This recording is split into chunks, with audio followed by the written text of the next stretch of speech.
Olympic hero Kurt Angle, and you're listening to the We Are Wrestling podcast. Yo, listen, this is the best wrestling alive, Platinum Max, and you're listening to the We Are Wrestling podcast. Hey everybody, Eric Bischoff here, and you are listening to We Are Wrestling podcast. Hello everyone, this is Nunzio, former WWE Cruiserweight Champion, and you're watching We Are Wrestling podcast. We Are Wrestling podcast. Check them out, man.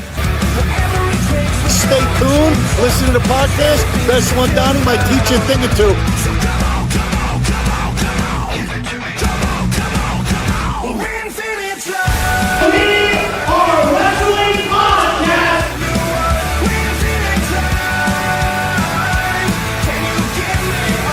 We Are Wrestling.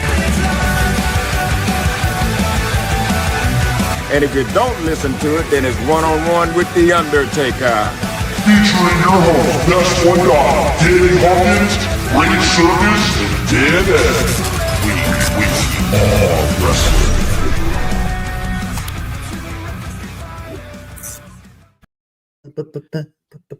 wrestling. What is up? We are Wrestling Maniacs out there worldwide. I'm the host with the most, Mr. We Are Wrestling himself, the best one, Donnie, here with... What's up, guys? Dan Eddy here. I am just jamming in the background. Missed you guys for a whole week. How's it going? What's going on, Danny? Well, what's going on, everybody? We are back once again, another Wednesday in the trenches, on the grind to achieve whatever it is we're here to achieve, and give you guys our thoughts on the week of pro wrestling, man. The grind is real. Merch, link in bio. You can also get the We Are Wrestling merch at ProWrestlingTees.com.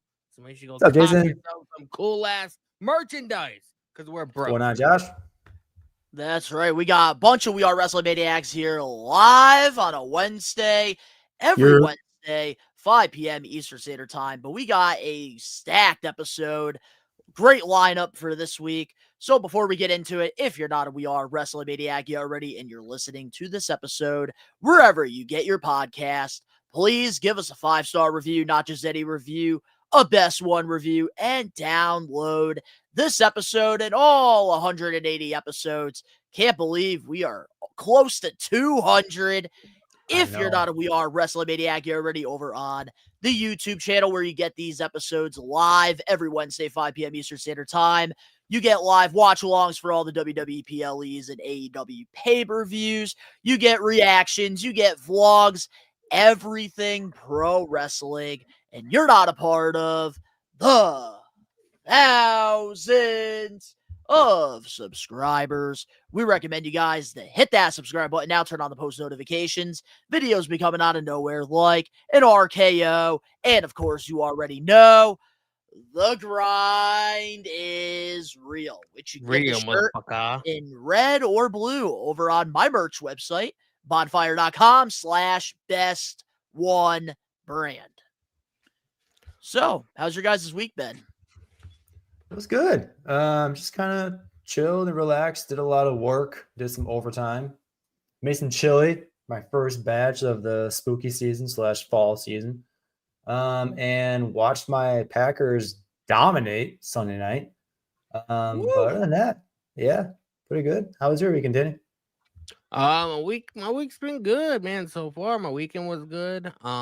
This week, as far as content goes, is a little slower than normal. I was live Monday for Raw. That was really my only stream this week so far.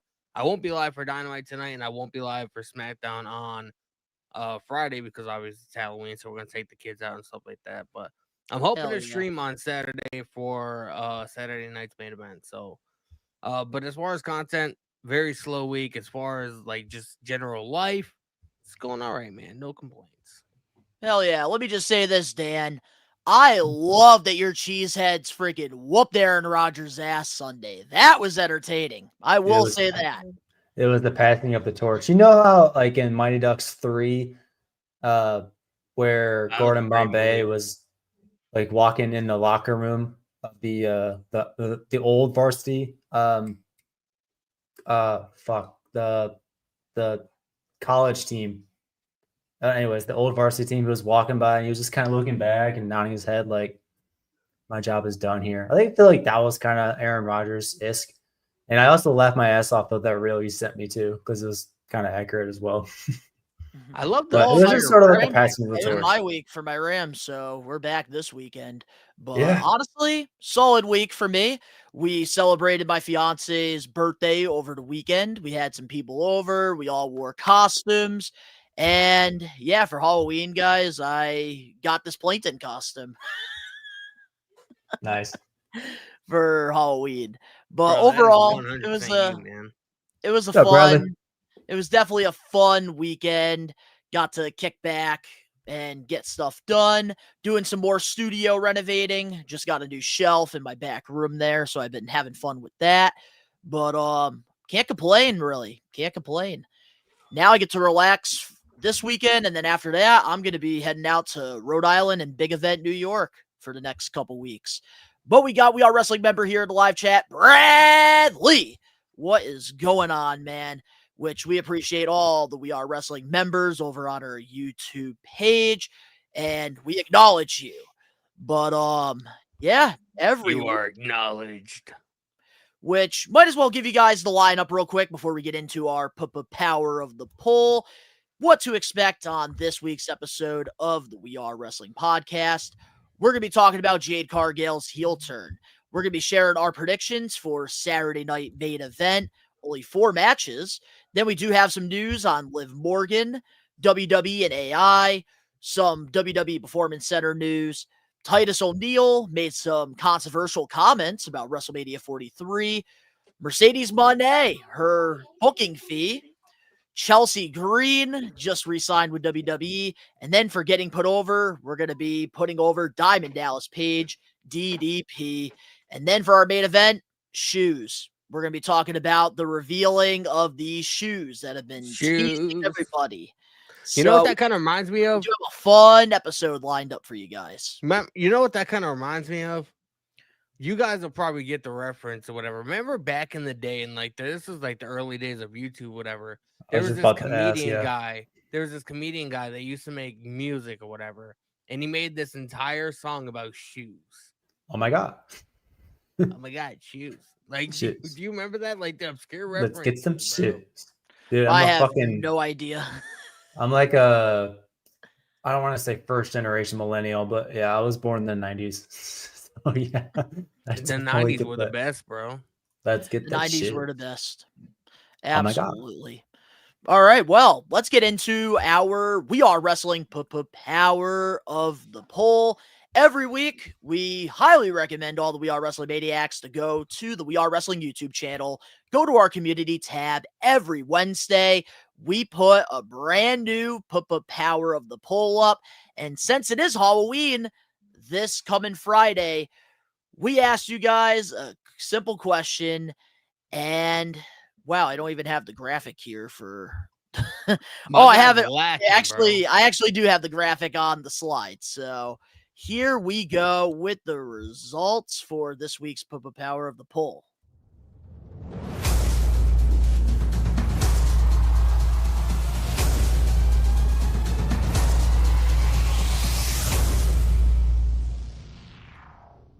And here it is, guys. The best costume, 55% of you guys picked the Alpha Academy. Not surprised at all by that. 7% picked the Bella Twins. 24% picked the New Day as the Brood. And 14% picked Enzo and Cass. Do we agree with this? Definitely. I do. I mean, you know, anything that Otis is involved with, it makes me laugh, whatever. So I'm definitely game for that. I agree with not only the winner, but also the results, because the Bella Twins as Batman and Robin should have been last anyways, because Donnie, you fucked up. Rage picked it out last week. Yeah. I forgot who he mentioned you should have done, but I always should have done somebody else. Yeah, New Day as the Brood was good, and then Enzo Amore, and then Big Cass. No, I feel like Enzo and Big Cass should have got more love here on this vote. I don't know, but I will say I do agree, because I think they did such a great job, the Alpha Academy, and then having Maxine do like the Stacy Cabler pose, perfect. Oh yeah, that was classic, man. So I don't know. I do agree. I think here with the Maniacs, this was a easy not one. Gonna lie, like Otis resembles Bubba Ray a lot. Like if Bubba Ray like gained a lot of weight and like grew like a beard, bro. I mean, come on. Yeah, He's still got some weight to him. He just needs to grow a beard. Yeah, Bubba Ray's never been that as big as Otis. He's relatively in good shape. Maybe. I would say in In 2000. 80s. I would say in 2004, like he was getting pretty big. But who am I to say about freaking big? But congratulations to the Alpha Academy on actually winning something with our power of the poll. And next week's is up for you guys to go vote on. And I already voted.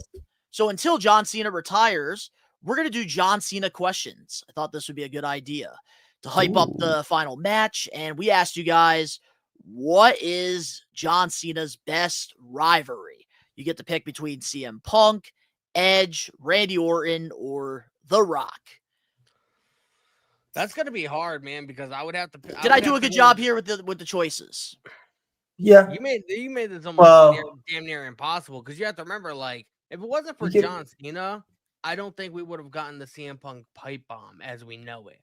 But also, did he have a better rivalry with anybody else other than Edge? So, like, just between those two, this is almost impossible. I mean, Edge smacked the hell out of Cena's dad, for Christ's sake, in his house. Spoiler alert, In that's his house.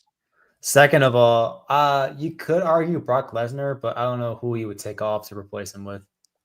No, absolutely not. I wouldn't put Brock Lesnar and John Cena's feud on here. Believe it or not, like, this is producer Best One Dottie here.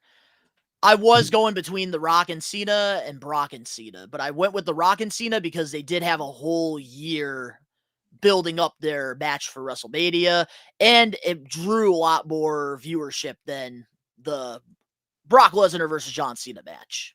Well, it is last place right now. That's interesting. Well, I might as well share, because next week I'm not going to be on the show on my birthday week, because we usually alternate every week, all four of us on the We Are Wrestling pod. So I might as well just share mine, and then we'll move on. So my favorite rivalry of John Cena's, if I had to pick out of these four right here, I'm going to have to go with Edge. Edge and John Cena, because around this time, I'm looking at it from a kid's lens when I was a child growing up, and they did the job. I absolutely despised Edge during this time. And him actually winning the world champion, like taking the WWE title from Cena. And he was just one of those villains that felt like a real competitor to Cena. Isn't Cena the one that threw Edge into the Long Island Sound? Yeah. Hey, what are you doing here, Ray? Ray? What's going on, guys? I want to stop in and say hello. What's going on? Anything can happen when you're live. Anything can happen when you're live. I just hit number 30 in the Rumble. What's going on, guys? I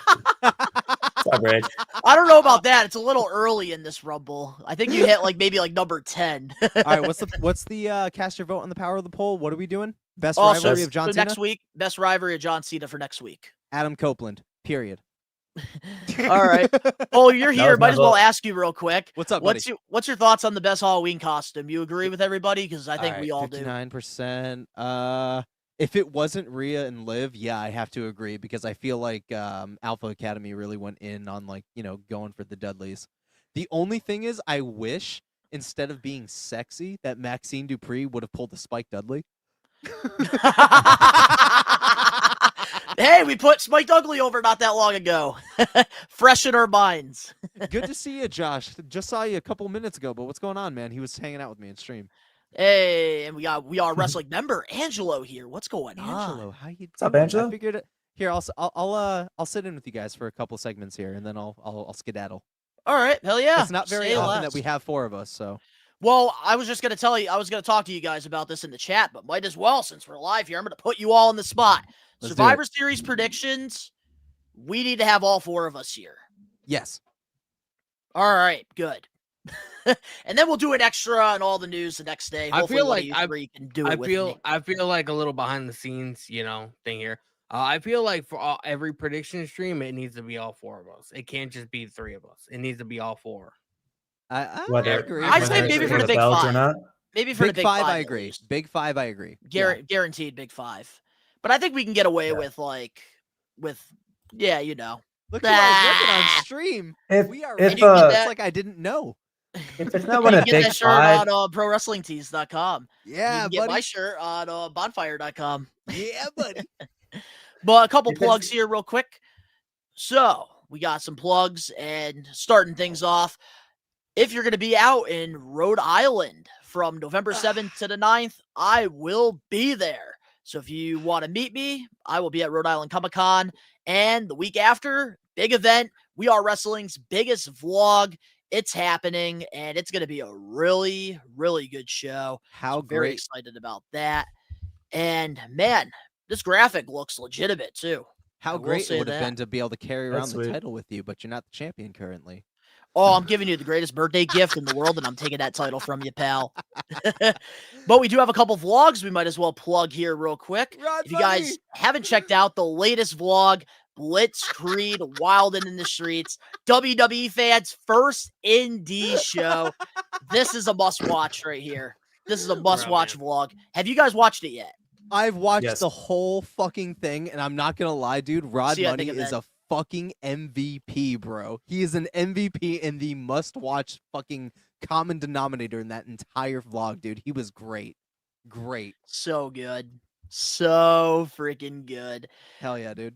And then we could also advertise the TNA Slammiversary vlog that has been up for a little while now. So if you guys haven't checked it out, go right ahead, because this Friday, the TNA Bound for Glory vlog is coming out on the We Are Wrestling YouTube channel. And Rage finally finished the editing, so it will be That's up a great on shot of Friday. Alicia Edwards and the thumbtacks, man. Dude, honestly, that is a fucking money shot. Perfect for the thumbnail. Oh, yeah. You already know. You already know. Every time you say, And- oh yeah, I think of Otis. Ass brings the beat. Oh, yeah. Tucky. It's a great vlog. And then we also do have the Saturday Night Main Event live watch along that will be happening this Saturday. I know I'll be live here on the We Are Wrestling YouTube channel. Rage, Dan Eddy, you got anything going on Saturday? I do have something going on Saturday. That's unfortunately, okay. So I will not be a part of it. I may or may not. What day is it? Saturday. Saturday night. man. Oh, the first. November November 1st. Says it right in the title. But we'll figure it out. I'll be live here. I know, Danny, you'll be live on your YouTube channel, like you are for all the will. weekly shows that you don't boy. get here on the We Are Wrestling channel. And then we have our super chat goal for the month, $100. If we reach this goal by November 15th, I must wear duct tape during the entire Survivor Series watch along. That's a big one. And I really hope that we don't reach this goal, which I don't even think we've gotten $1 yet for it. So thank you guys. The one time I'm hoping not to get the goal. Big facts. That's gonna be hard too, because Survivor Series is such a big show, and there's gonna be so many good moments, and you're just gonna fucking sit there and not be able to say. Well, I'm not going to nothing. be able to run my big mouth, which I think the reason why the producers of We Are Wrestling wanted this to happen is because I wouldn't shut up during both nights of SummerSlam, bitching. That's Blah blah probably blah blah why. blah blah blah blah. Alicia Taylor. Blah blah blah blah blah blah blah blah. Alicia Taylor. I blame Blah, the blah, blah, blah, producer, blah. which this is a little bit behind the curtain. I blame the producer, Casual Cam, for this. Let's blame Cam. Every time something goes And wrong, Ricky knows fuck Cam. best. They're setting me up here. I smell collusion. Facts. All right, well, might as well share our highlight of the week this week. What's our highlight of the week in the wrestling world, boys? I wasn't supposed to be here, so somebody else can go first while I think. I'll go first. Yeah, you pretty much just get to fucking, you can do whatever you want. This is your You're week chilling. off. I love how Yeah, the so chat is covering Dan I- Eddy's face. Oh yeah, let me You take can take Oh, that off yeah. for a sec. Oh Yeah, So my highlight of the week. I don't normally pick her. yeah, we're gonna have to but she do was in the that. match. I went with the SmackDown Women's Tag Team match between Charlotte Flair and Alexa Bliss, and then was it Lyra Valkyria and Bailey? You're just talking about the That- nip slip. There was a nip slip. Yeah, The dude, one nip fucking slip I Lyra's hair missed- got caught on her shit, bro. It got I did caught not on see Alexa's it. shit and almost ripped off her entire top. That I was did on- see that. Was that. on Monday. That was on I I'll did have Monday. to see go that and, on Monday. look that X. up. Yeah, I saw that Was too. it Monday? Yeah, it was on Monday Night Raw when Lyra and Bailey faced Alexa. Luckily, she had a top underneath. Oh, man, I thought it was Saturday or She got Friday. lucky My there. bad. She did No, like her slam thing or whatever, and her hair like got caught on like her brassiere or whatever the fuck it is that Alexa wears. Oh, I did not notice that. I generally did not notice, but I picked it just because that was one hell of a match. Like I was entertained like throughout, and they actually put on a good title defense, and it wasn't just like, oh, let's put them two together, make them both baby faces, get the belts on them, and they weren't really doing anything. And I was just kind of amazed by it. So I didn't want to go with the other highlight I had in my head because we'll talk about that later.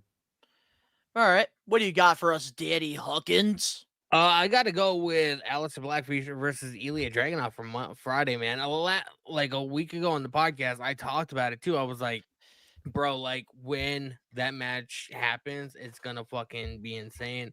And lo and behold, his first title defense was against Aleister Black, though it ended in a very predictable way because I didn't expect Aleister to win, but I also It was didn't such a good expect match. Ilya to win. It was a good match. You know what I mean? But bro, like put Ilya versus Black on a PLE, bro, and just give them 20 minutes. And I think I said that in my reaction. Like, you could take my money. I'll be down for that. Ilya Dragunov. I don't care what anybody says. It was and weird. I will die on this hill. Ilya Dragunov is the best seller in pro wrestling, bro. Like he takes a chop and he acts like he got fucking shot with a 12 gauge. Like the dude. Here's something I could add to the Ilya thing. Even Natalia said when he was prepping for his return at the dungeon, she was saying that he was not just doing his like the basic training and stuff. Like he was wrestling these people in WrestleMania style matches. He's a psychopath. You got it. I must say he has grown so much on me since coming back. Am I the only motherfucker that believed in Ilya Dragunov before he even took the title off of I used to Gunther? try and talk Donnie into being a fan. He was I was definitely on the outs. So this is something that me and Danny actually agreed with. Yeah, you guys you guys were pushing him on me in the OG episode. Just like I told you guys. Dude. I told you guys. And I would always say, oh, anybody can wrestle. No, bro. Ilya's different. I used to tell you guys when Bronson Reed first came back, he's gonna be a big deal. Watch. Dude, I'm gonna tell you this right now, bro. You were definitely. Dude, I'm gonna tell you this right now. Ilya Dragunov is way better of a selling technical wrestler than Gunther. I'll say it. That's why he beat him for the fucking belt in the first place. Like, that isn't controversial. He just hasn't had the everybody's opportunity. fucking monstrous reign is great and everything, but ain't nobody talk about the motherfucker that ends the reign. And Cody Rhodes and Ilya Dragunov need to be fucking recognized. Ilya Dragunov? Yeah. That's literally how you do it. Ilya Dragunov. That's literally how you pronounce it in Russian, bro. I'm not fucking whitewashing this shit, bro. But yeah, dude, fucking Ilya Dragunov, one of the best technical wrestlers of our time. He's way better, I think, than Gunther. Like Gunther has the intimidating force, but do not sleep on Ilya Dragunov. He is 100% the Kurt Angle. He is. I'm a bandwagon. I'm a bandwagon fan. His promos are fucking fire. His promos are phenomenal, and he has the same intensity that Kurt had, and we've been missing that shit. We thought it was Chad Gable. Nah, bro, it's Ilya Dragunov. Like Chad Gable, no disrespect, but he has the aggressiveness that has been missing from Kurt, bro, and the fucking style. His H-bomb finisher, bro, that shit looks fucking impact. It looks like a fucking nuke dropping into the fucking city and just blowing it up, bro. He made such a simple move look sellable and look like a fucking ending to your career. It's just a simple finisher, bro. Yeah, he makes it work. Yeah. He makes it look explosive. Exactly. If you can make something as simple as a fucking elbow drop finish look like $1 million, you deserve that title. 100%. You deserve that title. Absolutely. And that push. Damn, I'm gonna be honest with you guys. I really don't know what my highlight of the week is. I really don't know. Dragunov, I have to go with fucking Danny, dude. Man, him and I are like 100% like in sync when it comes to Ilya, so I have to go with that too. Yeah, I might actually have to because like I enjoyed the promo, I enjoyed the match. He's really growing on me. Business coming back, bro. That is a good one. Also, like I've been watching, like, catching up on a lot of Maven videos, so maybe that could also be my highlight of the week. I fucking love Maven. He has his podcast, right? If my highlight of the week wasn't Black versus Ilya, you know what it would have been? And you guys are going to be completely shocked about this? What? Charlotte Flair? Jade Cargill's fucking heel turn. Oh, we're gonna get into it. I We can't might as well wait. get into it. I can't wait because literally, I have Bro, she been looks like a badass fucking with that pushing scar on her Jade since face. she fucking got there, and now for the first time since she's got there, I don't look dumb. I don't look dumb.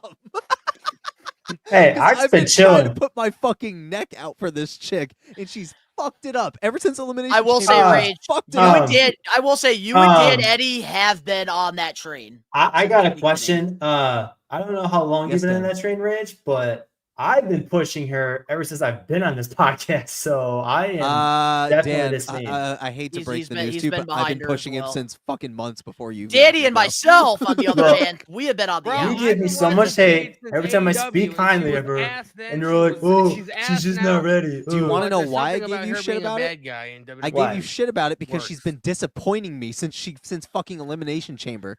I gave you shit because I gave up, and then she comes back with this wild heel turn, and I'm like, wow, maybe I'm not as stupid as I thought I fucking was. I'm just saying. There's still. I will there's say, still Dan. room. I will say, Dan Eddy There's through still it room on the all, train. through the highs, through the lows. He stuck by her side. That is Yes. true dedication, Dan Eddy. And I think She's for that, also- you I deserve to be acknowledged.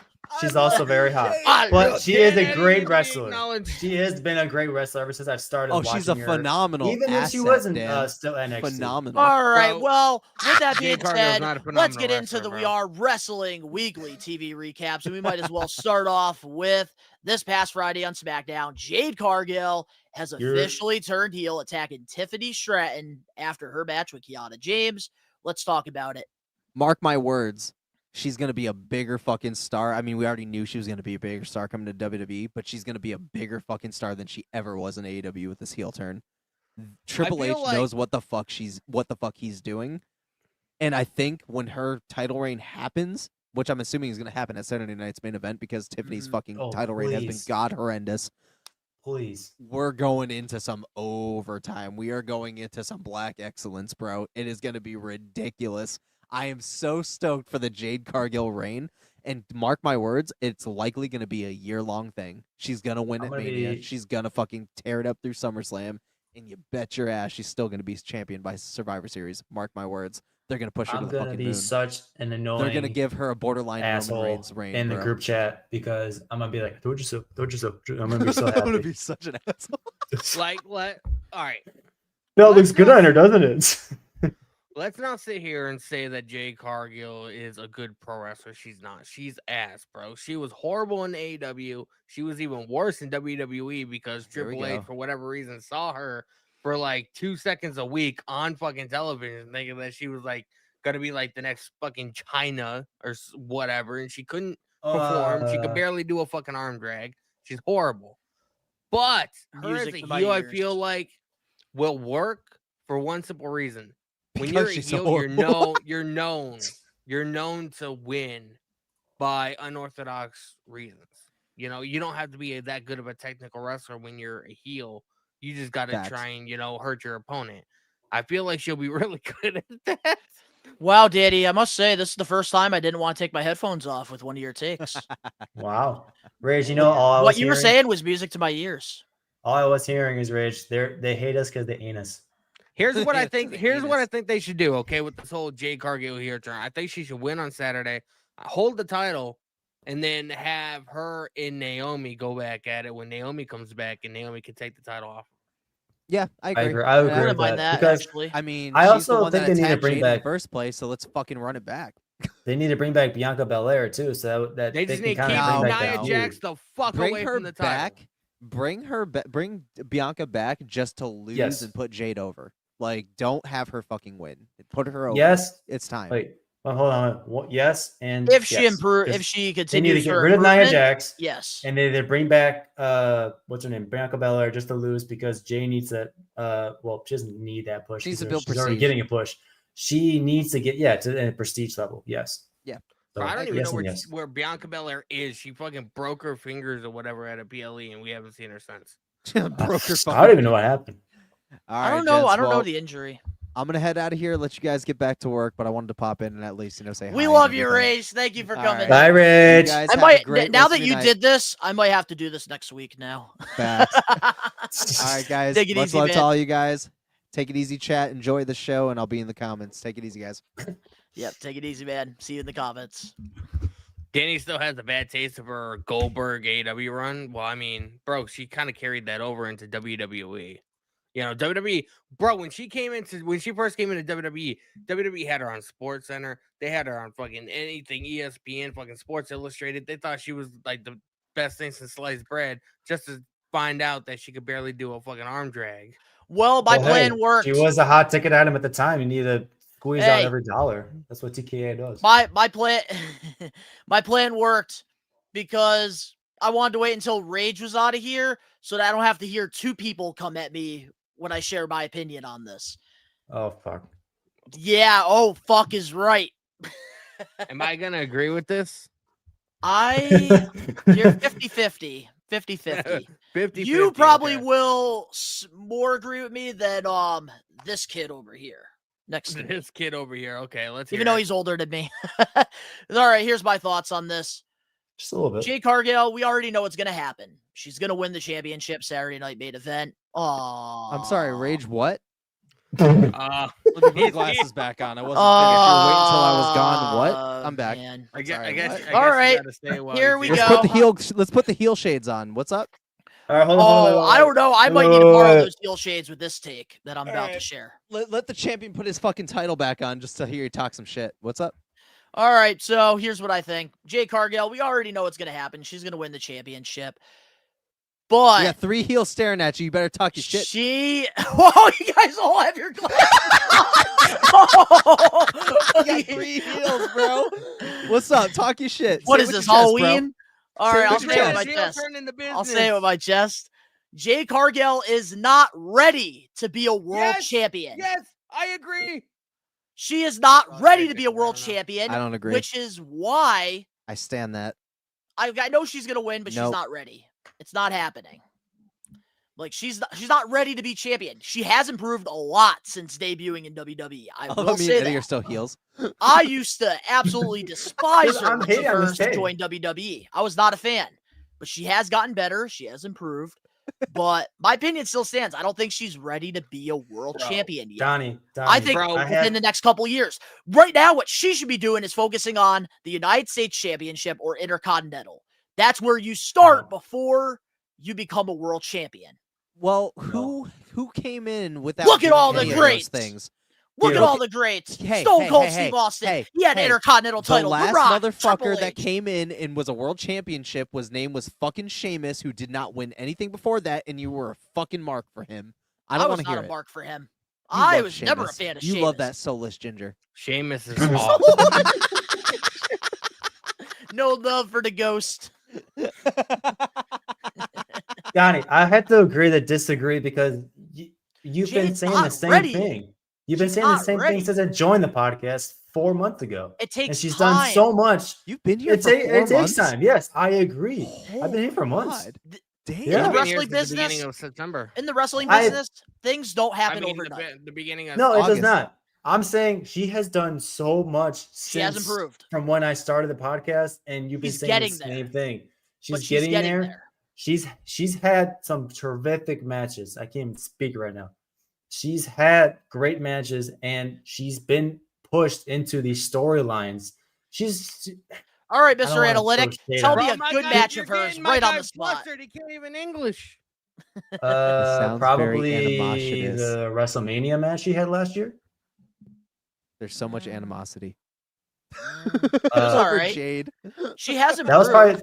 probably her best match, I think. And to your point is I firmly think that in order to Ooh, here we go. Let me read this comment from our We Are Wrestling member Angelo here. If not Jade, then who, Donnie? Because there is no one else to take that title, and Tiffany's reign is lackluster. I know somebody disagree with perfect. that. Chelsea Ooh. Green. Chelsea fucking Green. I could Yeah. actually get behind. Lyra that. Valkyria. Now, okay, Chelsea maybe not Green- Lyra, but Chelsea definitely Green. Chelsea. Definitely Green Chelsea. takes all the shit that she's handed and she makes Yeah. it into fucking And she has gold. and she has similar character traits as Tiffany Stratton. With There's that being good said, stories. I'm gonna agree with you, tell you that I love you, and you're right. All right. It's Brad.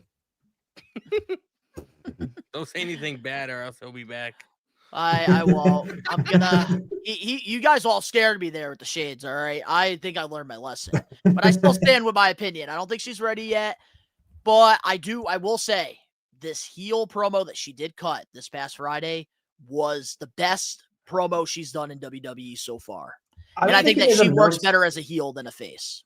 I don't think you guys are noticing that you guys are kind of going on the same hybrid parallel line because Danny is saying she's not a great wrestler in general, right? Danny? Okay, so she's going on this heel turn, which will make her seem a lot better.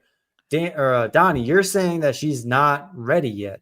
So her going on this heel turn might change your opinion. So, you guys are starting to get on the Jade train, and if her winning this belt is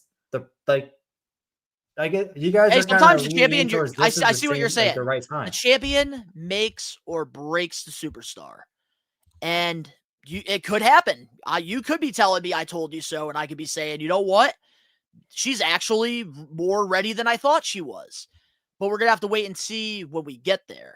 And I don't know. I just think with Jade Cargill, because here's what I'm looking at. If you are a world champion, you need to have the it factor. I hate when people say, oh, this person deserves the title, that person deserves the title. You got to have it. And that's the thing. Jade has the potential to be it, but until she can prove to me that she can wrestle a classic in the ring against any of the female wrestlers on the WWE roster, a 30-minute match or more, then I will say she is ready to be a world champion. But she cannot. She cannot work more than 10 minutes in a ring. Donnie, you have to remember this is WWE, not AEW. Like, when was the last time we had 30? Okay. If this is WWE, I'm gonna knock the time down to 20 minutes. 20 minutes is fair. Donnie, Io Sky can work a 20-minute classic. Rhea can work a 20-minute classic. Bianca Belair can work a 20-minute classic. I will say, Jade Cargill needs to work a 20-minute classic. It's smart. She has improved. It's smart to make her a heel because even though she's not a great technical wrestler, when you're a heel, your main objective is just to beat the hell out of your opponent. She's good at that, so I feel like this heel. And I think it will protect her from exposing her flaws, but they've already exposed the flaws with the face turn. And that's where I'm hoping it works out. Since AEW, Trust me. I'm hoping it works out because she does have it. Let me just list off some times here. From her previous matches, Friday Night SmackDown Triple Threat, Tiffany Stratton, her and Nia Jax, 13 minutes, 55 seconds. Match. Tiffany Stratton versus Jade Cargill, double count out, 11 minutes, 23 seconds. Evolution. Proving my point. Jade Cargill defeats Naomi, 11 minutes, 15 seconds. Her longest match was the Money in the Bank qualifying Triple Threat, which was 15 minutes and 20 seconds. Until she can work a 20-minute classic, then I think that she will be ready to be a world champion. But that's the thing, though, is she getting booked for a 20-minute classic? That's the thing. Because she's not ready. She's not ready yet. Yeah, she's not ready. If she's not ready yet, then why is she being booked with the people that have the titles? But it's not a negative thing. That's what I'm trying to say here. Because it takes years for somebody who has it to really get that world championship. And I will say, she is going to win the title Saturday. And hopefully she does prove me wrong. And I am going to be paying attention to it and share my opinion. Let me add to it because I'm not. So I am agreeing to disagreeing with you, but I'm also saying that I agree with you to an extent because I don't think she is ready for a year and a half title reign. I'm not saying that. I'm saying she's ready for a title reign, and let's see where she goes because this heel turn, like Rage was saying, will probably, and what Danny was also hinting at was this is probably one of the best things for her. Oh, definitely. And character-wise stuff. If it gets her put over, then let's see where this goes because she has so many feuds to go through. She can rematch with Tiffany Stratton. She can bring it back with Bianca. I fucking hope she doesn't do it with Nia Jax. Nia Jax shouldn't even be in WWE anymore. And I would have her go for the US or Intercontinental title or tag. Have her tag with somebody. She's been a tag person though. She's ready for a singles title.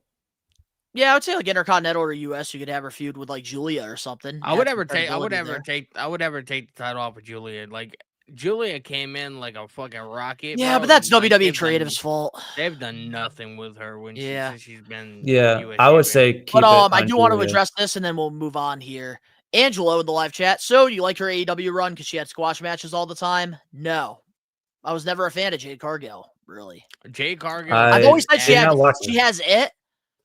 But one thing with AEW compared to WWE is they did protect her flaws in the ring with these squash matches. And WWE was unaware of all these flaws when they brought her in. They gave her fucking everything. Bro. She should have went to was on Sports NXT. Illustrated. She was on like fucking news. She was on fucking LA Times. She was on all kinds of publications all over the country.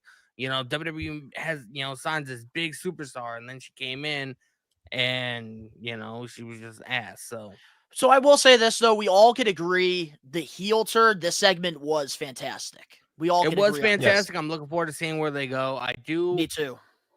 I'm in the minority. I do like Tiffany Stratton as champion, but I do Me understand too. that it's getting stale, and but we need to get new opponents for her. That's what the problem is. Yeah. Because she can put on 20+ minute classics. That's why I think she's world championship material. We just don't have the right people working with her, and it's unfortunate.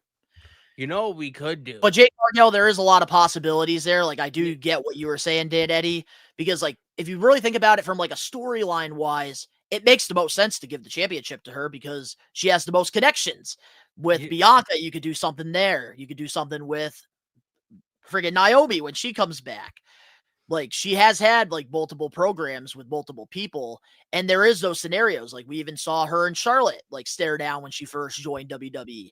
So like there is storytelling and storylines and stuff that it does make sense for her to be a world champion. But I'm just saying she's not ready to be the champion. You know what I could honestly see happening?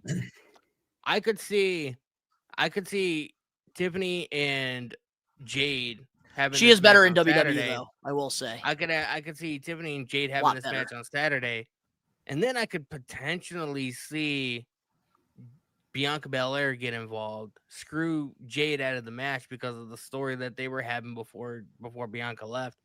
And then them have some kind of program. Maybe it involves Tiffany Stratton at some point, triple threat match, and then maybe have Bianca win the title, and then have a solo feud between Jade and Bianca later in 2026. Yeah, but I feel like they're gonna have Bianca try to chase the title because she's always been good at doing that. But we're getting a little out of topic here. Real quick, Donnie. Real quick, the last time Tiffany Stratton had a match that was anywhere close to 20 minutes, besides like the whole group, like Elimination Chamber, Royal Rumble matches like that, was WrestleMania last year against Charlotte Flair. And WrestleMania, the biggest stage of them all. Yep, and then Friday Night SmackDown, when Tiffany Stratton defeated Bayley, that was actually 20 minutes and 3 seconds. Which that was a good one. That was only two matches that are in WWE that were over 20 minutes. All right. Well, with that being said, let's get into our last TV recap before we get into the Saturday Night Main Event predictions, which is not for the We Are Wrestling Champion, which we'll address after this. Daddy, I know you still watch AEW a little bit. I do, and we were talking about the AEW Women Tag Team Championships when they were revealed a few weeks back on the show. Well, here is the official bracket. I thought real quick we could just give a quick prediction. And here it is for the bracket. We have Queen Adamada and JB Hayter. We also have the Sisters of Sins. We have Willow Nightingale and Harley, Monet and Athena, Windsor and Rio, Tony and Nina. And then I cannot see the other one because of the comment. TJ. Bane and Ford. And then we have Tay Jade. So, how do we feel about this? Because I do see a bunch of tag teams here. Yeah, I mean, just because you pair people up in a tag team match doesn't necessarily mean they're automatically tag teams. You know what I mean? I would say Julia Hart and Sky Blue, they're a tag team. Whatever their story goes back a couple of years now. I guess I would consider Willow and Harley Cameron a tag team. You know, they have been building that. They have been building up. This whole Mercedes and Athena pairing is just it seems Doesn't make weird sense. and I odd feel like to it's like me. I do feel like it's a lose-lose situation here for both of them because you have Athena Pretty who's been much. like champion for 1,000+ days, Mercedes holding like 15 titles that we don't even know what they're called.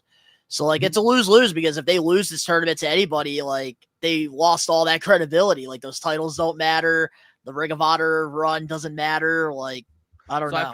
I feel like automatically like it's very Oh yeah, predictable. Megan and Penelope, they've been teaming since Oh yeah, Megan Megan and debuted. Penelope, they're 100% And then also tag Mina team. and Tony have had that relationship too.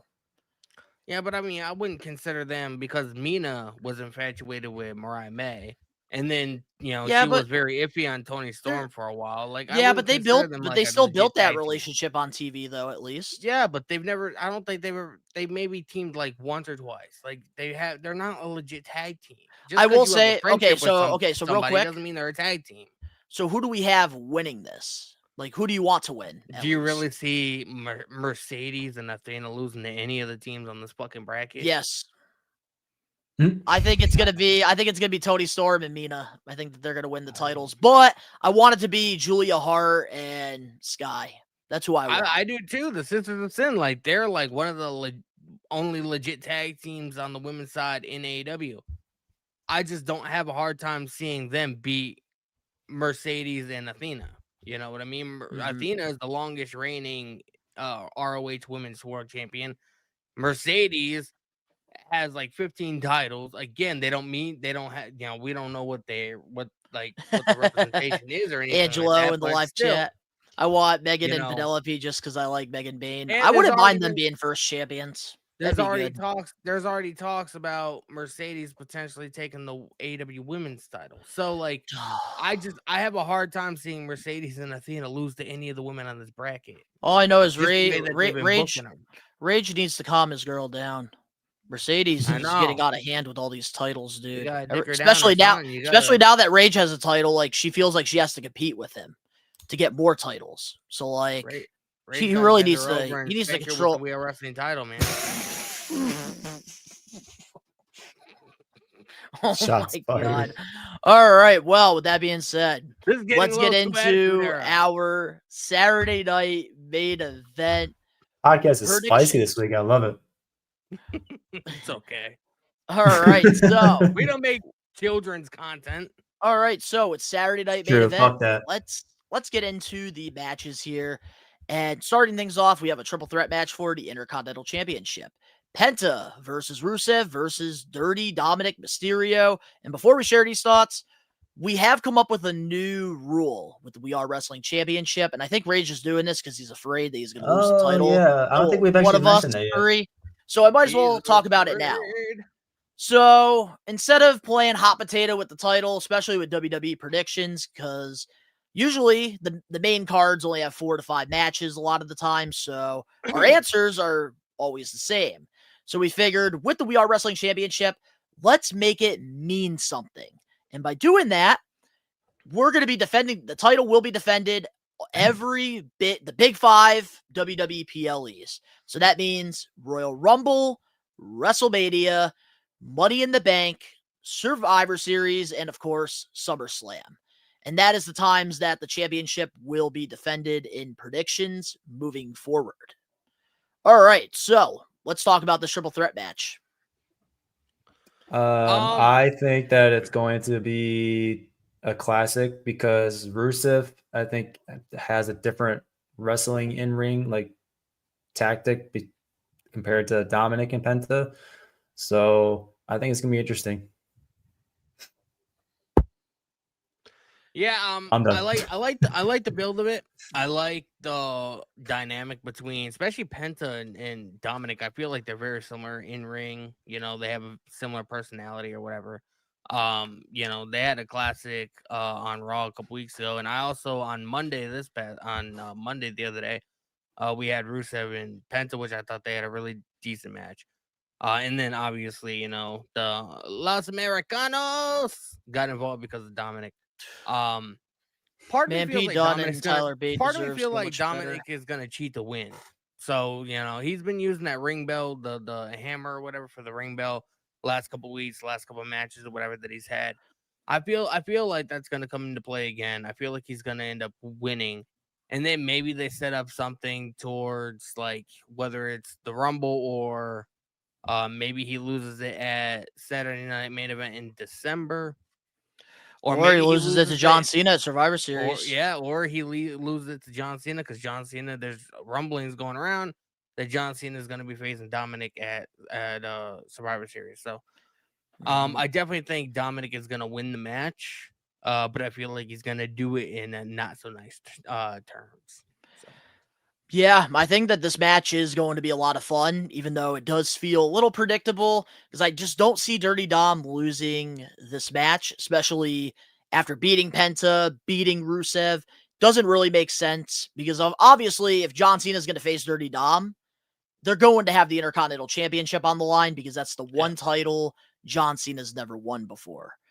So I do think that this will be a fun match regardless, and I think that they're only going to further the feud with Penta and Rusev, which honestly I've been enjoying what they've been doing a little bit, even like them like teasing like them working together, taking out El Grande Americano's two other luchadors there, which I do feel bad for friggin' Tyler Bate and Pete Dunne, but that's another topic for another day. But I am glad that we're actually doing something with Dirty Dom. I'm happy that they're actually making the Intercontinental and United States title at the same time feel important, relevant. And I think we all can agree on that.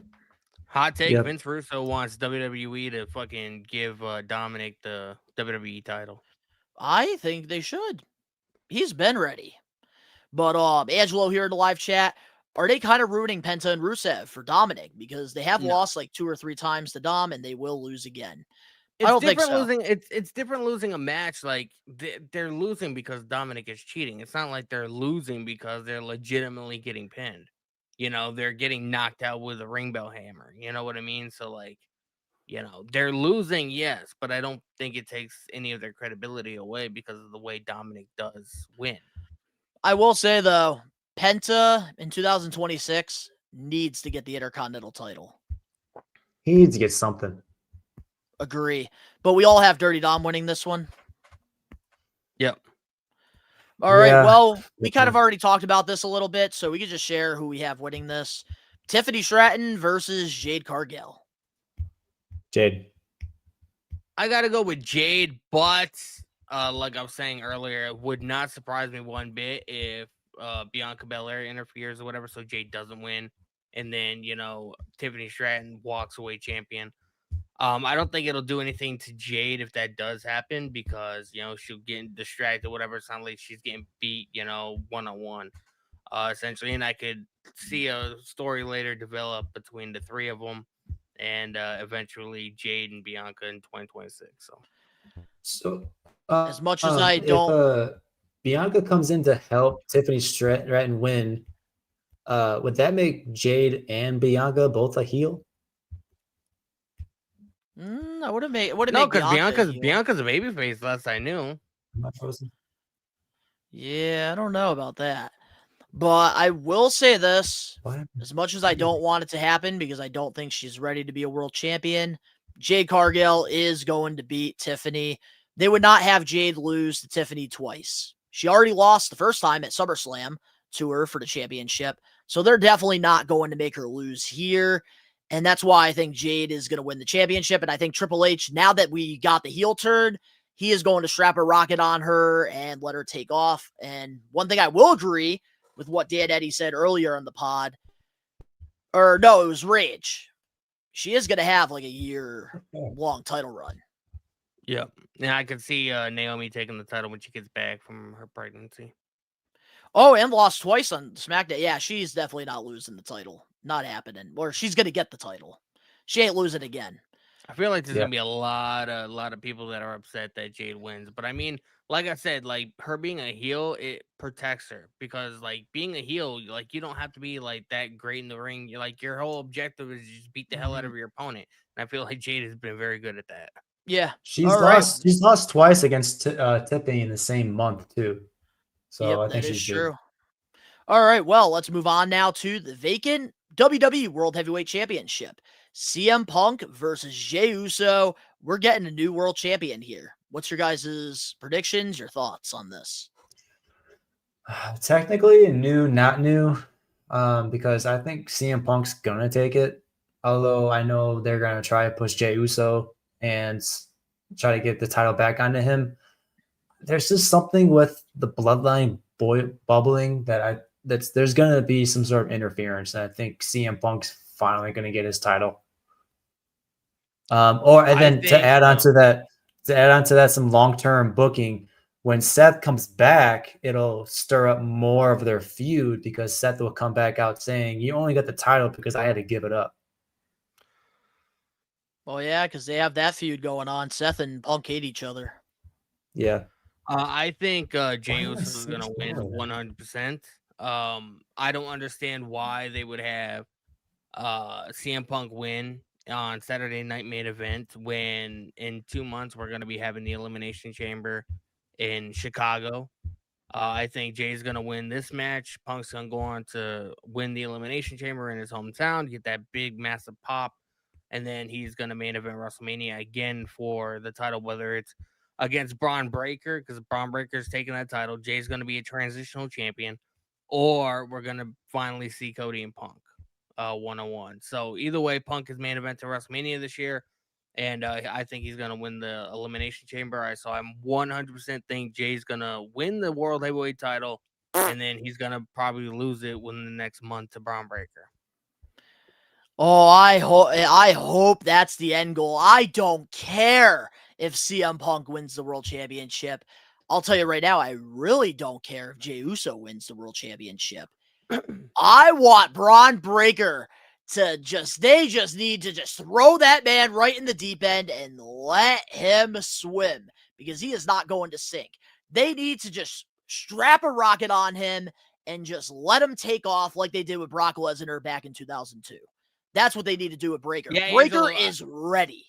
Angelo, I was saying that the same thing. Like, we could have Punk win the Elimination Chamber, go on to main event WrestleMania for the WWE title against Cody Rhodes, and we could have Roman Reigns win the Rumble, and he could main event against Braun Breaker. So those are your two main events for WrestleMania this year. But I will say this. I still am upset that LA Knight is not in here because if there was a time, if there was a place to give the man a world championship, I would say have him beat CM Punk and turn heel. I was going to mention that there could be an interference from LA Knight Saturday too. I don't think so. Have CM Punk win it. I think that listen, if they want to have an interference and we leave Saturday with no world champion and we don't get a world championship crown until maybe Royal Rumble, I'd be happy with that. I would not mind, to be honest. No, we need a crown a champion by Survivor Series. Yeah. Honestly, here's what I'm going to predict. We ain't getting a world champion. I think Braun Breaker and Bronson Reed are going to ruin this match because they're not going to listen to Paul Heyman. And then I think Survivor Series comes, we're going to get like a fatal four-way or something to determine that champion. And I think that's when Breaker is going to win the title. I was thinking the same thing. But if it is Jay or CM Punk, I got CM Punk. I got to go. I'm going with Jay. It just makes more sense. And then I think Jay's going to lose and he's going to blame Big Jim. Even though Big Jim was trying to help him and he ended up costing him by mistake. Angela's got a point. Well, Angela's got a point. LA Knight's birthday is on November 1st too. Yeah, hey, we're just gonna have to wait and see what happens here. Yeah, but I do think I saw a video on social. I saw a video on social media. Braun Breaker when he was beating LA Knight's ass on Monday, he was like, "Hey, I heard it was your birthday this weekend." And also too, I will say this because I do 76. I do confidently believe that Survivor Series, the War Games, is not going to involve Vision or Bloodline or whatever. I think it's actually going to. Wyatt 6. I was going to say it's going to be Wyatt 6 and who the hell? It's on the fucking. I'm having a brain fart. It's gonna be the MFTs. It's going to be completely ass, bro. They haven't had a long enough story that warrants a War Games. Nah, hey, we still got time. We got a whole month. Patience, my friend. I've been enjoying the little teases, but I think that, like, Survivor Series, what better way than having a fatal four-way? CM Punk versus Jey Uso versus LA Knight versus Braun Breaker for the championship, vacant world championship. And that's where Breaker, that's where we need to make him the champion. Because Survivor Series is a big 5. What better place than to do it there? And then obviously WrestleMania, Braun Breaker versus Roman Reigns. That is the headline. That is what I mean by you need to throw Braun Breaker in the deep end and let the man swim. Because if we do that, I guarantee you, like I said when he first debuted NXT 2.0, because I've had stocks in Braun Breaker since he debuted. He is the next guy. He is that next believe big that too. thing. I want it to happen when it makes sense. I don't want it to happen on a fucking show that hardly anybody's gonna want to watch. That's why it's happening at Survivor Series. I'm convinced. But let's move on to our last match here. We have for the WWE Championship, Cody Rhodes defending the title against Drew McIntyre. I think Cody Rhodes is going to retain because that's going to be the safe route for WWE. But if they wanted to really throw a wrench in WWE creative, I would have fucking Drew McIntyre win. Give it to Drew. Now, whether he keeps it for a lengthy run or he loses it again at the Rumble or Elimination Chamber, I think we don't need an explanation. Give it to Drew. I think Drew should win. Drew should win. There's That'll no get explanation. everybody talking, bro. Look, could you imagine the dirt sheets the following day? Everybody's gonna want to go back and watch this because they're like, "Oh, we didn't watch it because we didn't think that Drew was actually gonna win." Then it happens, and they're like, "Oh my god, we gotta fucking watch these." That's how you're gonna get people to tune into Saturday Night Main Event consistently. You got to make it feel important. Yep, I agree. How do you feel about this, Dan Eddy? We know you're a Cody fan. We know you want Cody to win. You bleed red, white, and blue. I wouldn't mind Cody winning either, but you have to think about the unpredictability factor. You don't want Cody to win. We don't want Cody to win. I agree to an extent there, Danny, because like you were just saying earlier with the whole title champion, with it being Braun Breaker, you don't want something that big to happen on Saturday Night's Main Event. You want something like that to happen on Survivor Series.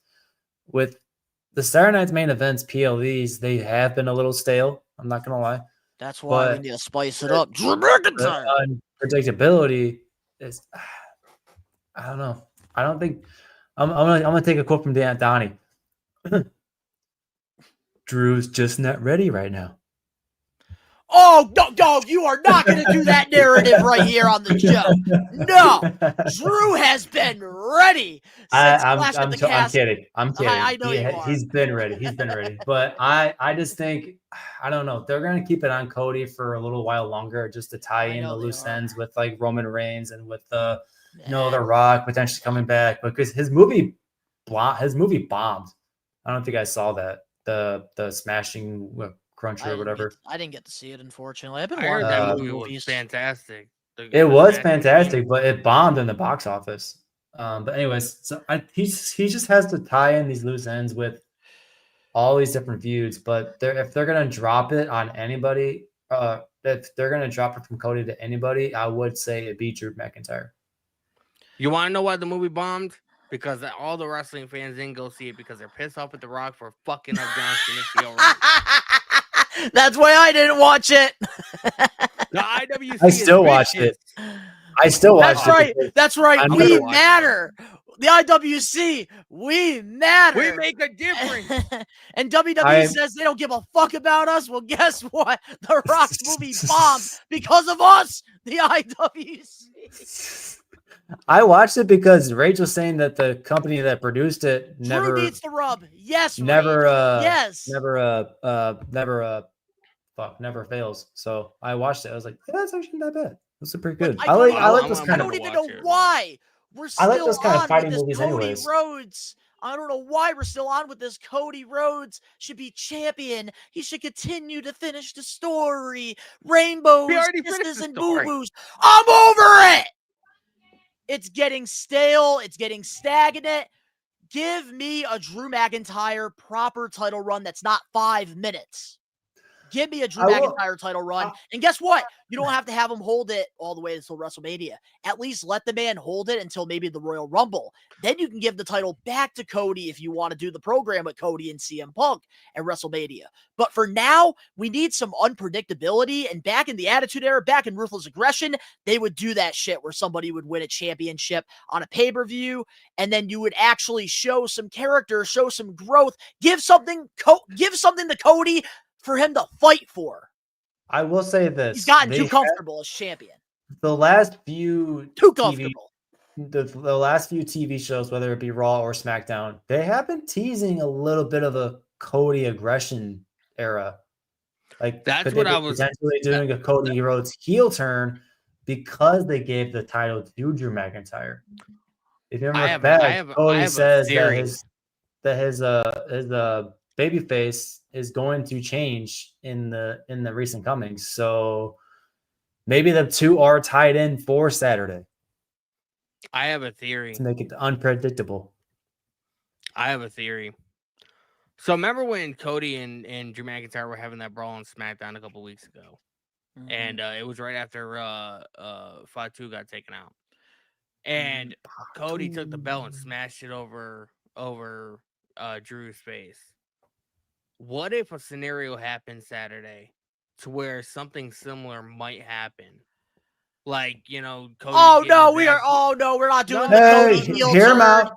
Hear him out. Hear him out. I'm not saying that. Hey, if you guys want me to have duct tape during Survivor Series and I can't interrupt Daddy like this, give us a super chat. Please do $100 right now. But what if we have a scenario like that happen to where Drew is beating the hell out of Cody, and he's like telling him to get up and fight. Come on, you know, you're so tough. You're, you know, the WWE champion or whatever. And Cody, for a split second, grabs the title and he's thinking about it. We have that moment. He's thinking about using the title because that's the only way he can win. And then Drew capitalizes on him, gets a 1-2-3. We can't know, like Jelly Roll said on Chris Van Vliet's podcast, we need to just cut it out with the Cody Rhodes heel narrative. We just need a little break from him holding the championship. But the thing is, he's not going to do it. He's going to think in his mind. Triple H said the man's the quarterback. He's going to go to that. He's going to go to that dark place and be like, should I use this title as you know, to capitalize and win? Man, you know how I'd have Drew McIntyre win the championship?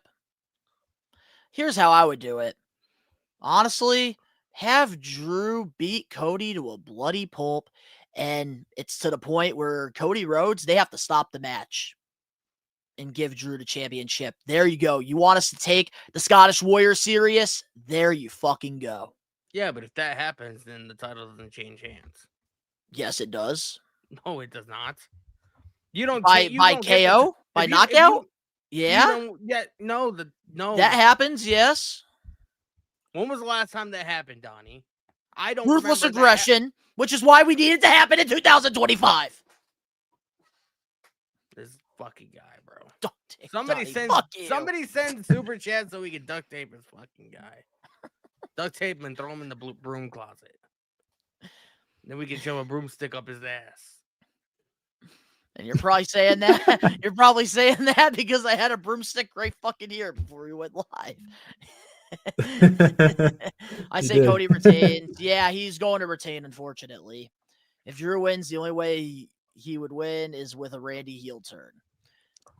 Yeah, but that's also why I think Drew's going to lose to Cody, because I think Randy's going to come back after this. Look at what Ray said in the chat. He's going to turn heel. Look at what he said. You want to read it? Read it. If you're looking for Ruthless Aggression in 2025, Donnie, I am looking for a miracle. Yes, you understand it. You expect way too much from this company, bro. You're damn right I do, because guess what? I'm a fucking fan. I pay my hard-earned money to the WWE. Do you see my room right here? I have a bunch of WWE action figures. That's all going to the WWE. Most of those are AEW that you can see. You can't see who's back there.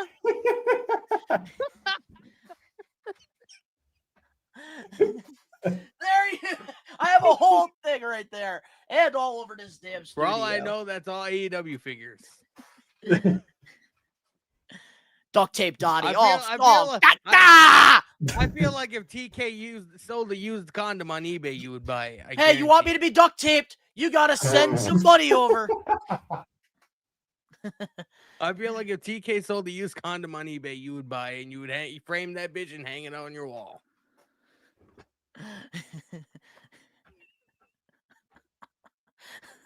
Oh my god, anything can happen when you're alive. Oh man.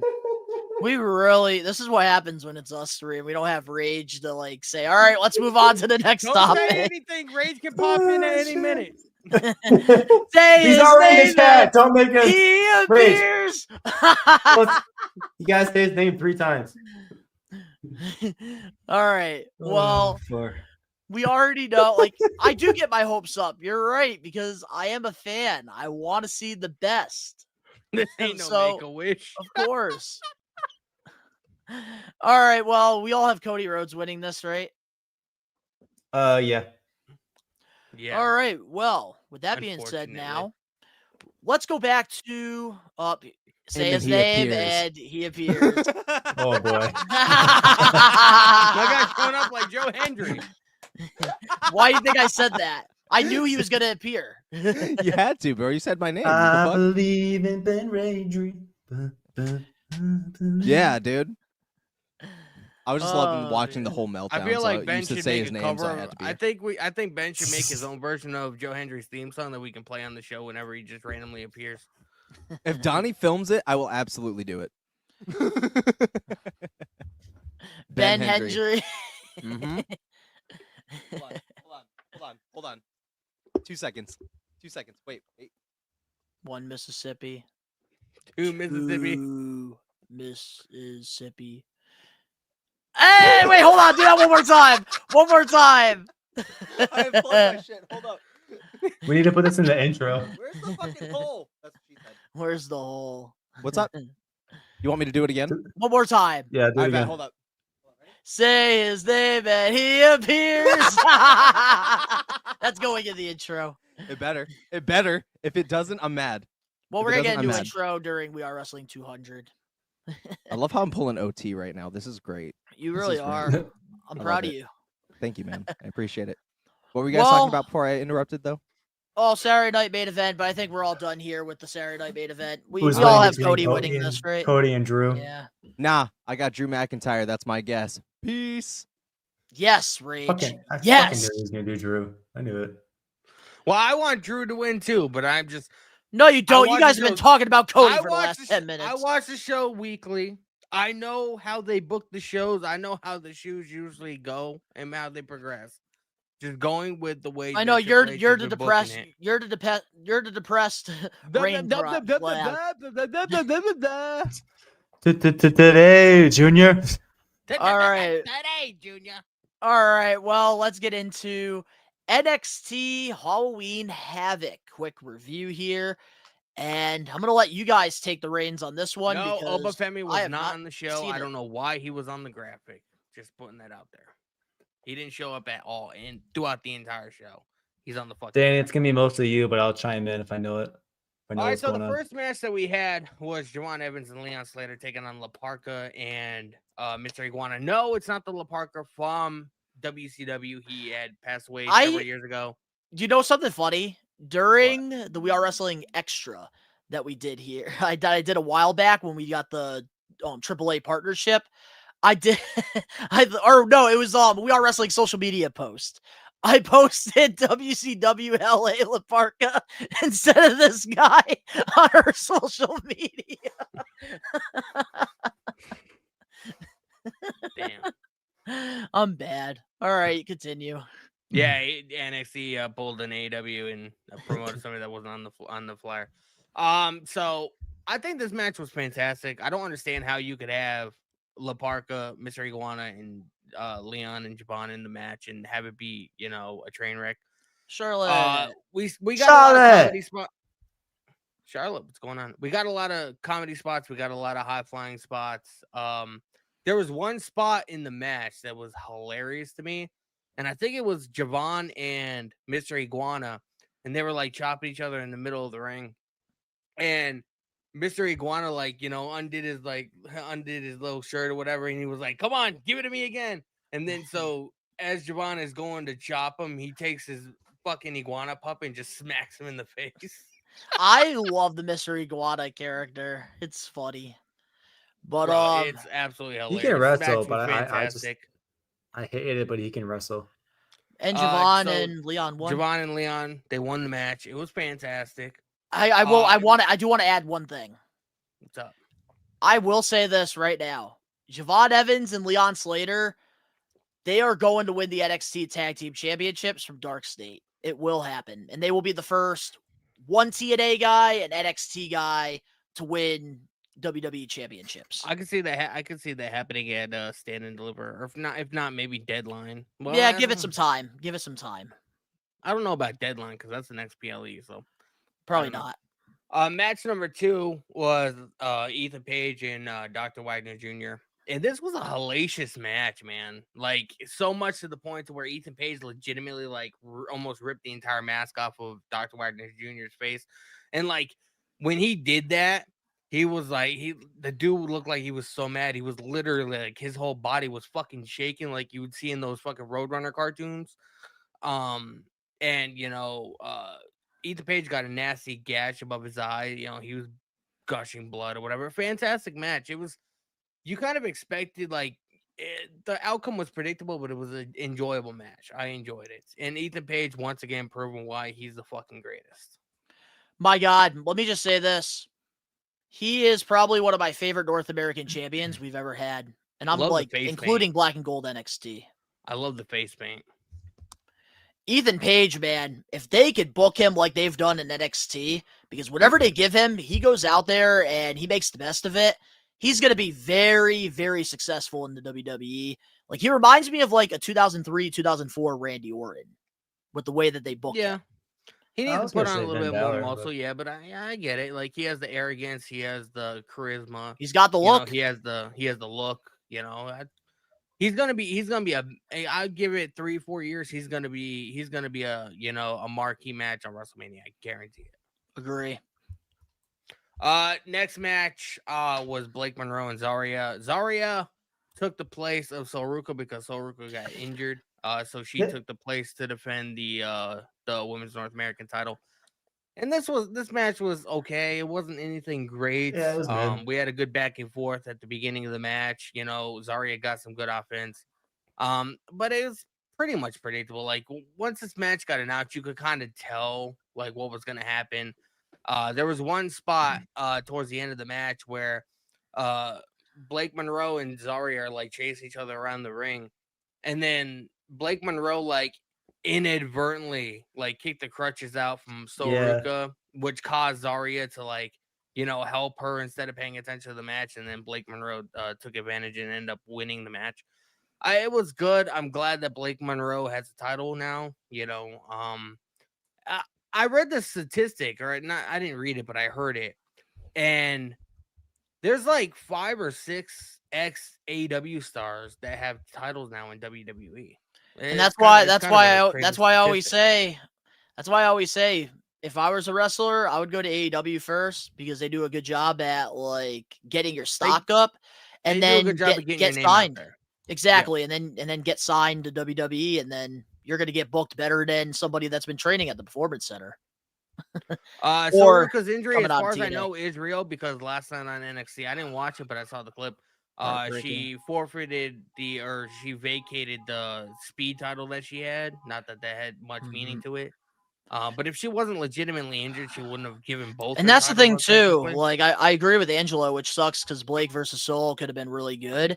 And here's what I think was going to happen originally before the injury happened, because things always have to change in the professional wrestling business, especially in the WWE. I thought what they were going to do was Zarya was going to turn on Soul, and that's how Blake was going to win the North American Championship, and she was going to be by her side. But obviously with the injury, like, they had to change things. Yep. But I am happy for Blake to get the championship. I think she's going to do a great job. She was great with the AEW World Championship as Mariah May. So I think she's going to do great, and she's going to make this title relevant. Yep. I'm happy about that too. Match number 4 on the card was Tatum Paxley and who was it? JC Jane. Obviously, JC Jane has had the NXT Women's title for fucking almost a year now. And you Seems know, like it, yeah. going Feels into like this it. match, I thought it was going to be uber predictable. I thought that JC Jane was going to end up winning. Towards the end of the match, I was looking. Kind of remember that whole look that Braun Breaker had before he like took out Seth Rollins? Like he Yeah. looked really annoyed and he looked, there was just something off about him. I had that Izzy Dame had that same look. Especially towards the end when she was like, it looked like she was going to hit Tatum Paxley with the title, and then Tatum Paxley ended up giving her finisher to JC Jane and winning. When she was celebrating and like Sean Spears and the other dude were like, they were so happy, jumping up and down with joy, like so happy for Tatum Paxley. Izzy Dame didn't have a smile on her face. She looks really fucking annoyed. Like I don't know if you have a picture of her, but she looked really she looked irritated. Like, this shouldn't be happening. Like she was jealous or whatever. So I definitely think there's going to be a story going there. Taking Tatum Paxley out of the Coling is their name on NXT. Yeah, because I think they're gonna be heels. Then and Tatum's starting to get over with the crowd. Then I feel like Tatum Paxley, from what I know, Tatum Paxley has a good friendship with Lyra Valkyria, and Lyra Valkyria came out in NXT 1 week or whatever and like celebrated with Tatum Paxley, and Izzy Dame kind of felt like the outsider. She like Tatum was almost replacing her. Mm-hmm. But I mean, this is a good match. I didn't really expect Tatum to win, but it was that not that David versus Goliath, but the underdog story. You know what I mean? Because I don't think really anybody going into this match thought that Tatum was gonna win, and then she did win, and I feel like it threw a wrench in the system. I will say this: different styles. I would like to see JC Jane whenever they do a draft or whatever. I would like to see her get called up because I think that she could do I think that she's somebody who would have like a nice transition from NXT to the main roster. Fuck it, have her challenge Julia for the United States already. I can finally agree with something. Took it out, Dan Eddy. You also have to bring up. They gotta do something.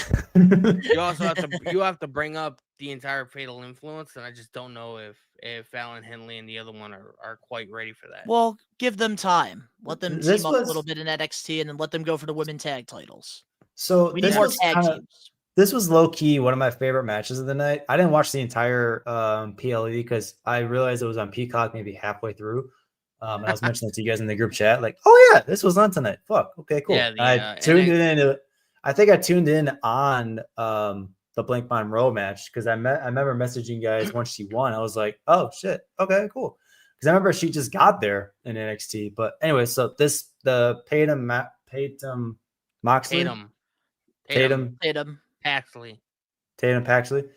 That was a great match. I did not know who she was, and I am all for it. So I'm looking forward to watching NXT on Tuesday to see what happens because of what you were mentioning, Danny, with Izzy Dom. Her face was just sort of like, yeah, that could have been me, or I'm gonna get mine. Because they did like a quick promo once the PLE ended, where Tatum did a interview with what's her name in the back, and Izzy Dame was kind of just with the group, but she wasn't celebrating with her and the two guys. Mm-hmm. So I think it's good. I can't wait to see like where they go with it with the story, because Tatum is somebody that like now that I'm actually tuning in watching NXT, she is somebody that I have been very entertained by. Angela, I have not been watching NXT to an extent, so I don't know their names exactly. Mm-hmm. Yeah, the next match, Darkseid versus the Broken Hardys. This was the first the time Bray Wyatt face paint was sick with Jeff. Oh yeah, it's not the first time that Jeff Hardy's done it. He did it on a Angela, TNA show months ago. Obviously bringing it to WWE was pretty big. This is the first time technically the Broken Hardys were showcased on WWE TV. Like we've had the Woken Woken Matt Hardy or whatever, and he Yeah, was but over Bray Wyatt. broken and woken is two different things. Yeah, totally different. They got some One- similarities, but it's better. One thing that made me laugh though, because on the video screen on the Titantron it said Woken, the Woken Hardys or whatever, and then when Mike Rome announced him, he was like Broken Matt Hardy, Brother Nero, the Broken Hardys, but it said Woken on the Titantron thing. I thought that was pretty funny. Yes, get the mower of lawns. Bro, anytime the Broken Hardys are on TV, man, like it's comedy galore. It's fun stuff. A lot of people were saying, especially in my chat when we were watching this live, they were like, they kind of should have done a cinematic match at the Hardy compound or whatever. Part of me understands For why Halloween they didn't. Havoc. Part of me understands why they didn't want to do that, because like if I was going to a show, like I feel like they would have had to promote a cinematic match beforehand. Because like if I were to buy tickets and go to a show, just to find out when I get there that the Hardys aren't actually going to be there and it was going to be on a video screen, it was going to be a cinematic style match, I would have been hella mad. I will say though, if maybe they did like 25% of the match on screen and they brought it like to the arena, that would have been kind of cool. To where they're fighting at the Hardy compound and they go into like and like they teleport. Yeah, they like teleport to the arena. I could have actually that would have been kind of cool. This match was fun. It was a fun, feel good match. Everybody loves fan the service. The Dark State. The Hardys put them over. We already knew what was going to happen. They wanted the Hardys to win the tag titles. That way, they can have the tag titles going into the match with the Dudleys at Bound for Glory. We knew it wasn't going to be a long title match, but it was fun. Too, for their legendary careers, they never won the NXT tag titles, so it just made sense. Just add an accolade to their first class Hall of Fame career. And somebody, Angelo in the chat, brings up Jeff doing Jeff things. Like it's kind of insane that 25 years after they debut, or 26 years after they debut in WWE, we're still getting Jeff Hardy at almost 50 years old doing swantons off 15-foot ladders. Like the guy is legitimately not human. You know what I mean? One of the things that Jeff did say, ice baths have been like the best thing he's ever done. Have you ever heard that saying, you only I can attest to that. You only have so many bumps on your bump card? Yeah. I feel like Jeff has an entire bump post, like a bed, like a backboard to like your bed or whatever, this big piece of wood that just has everything etched out. Like, since I didn't watch, since I didn't get to opportunity because I was with my fiance for a birthday weekend to watch this, I do want to know from watching this match, like both of you guys, what was your thoughts on Dark State? Like, did they look better than they normally do, or was there still a lot of botches? A lot, like they were still green. Like, I'm just curious. There were still some botches.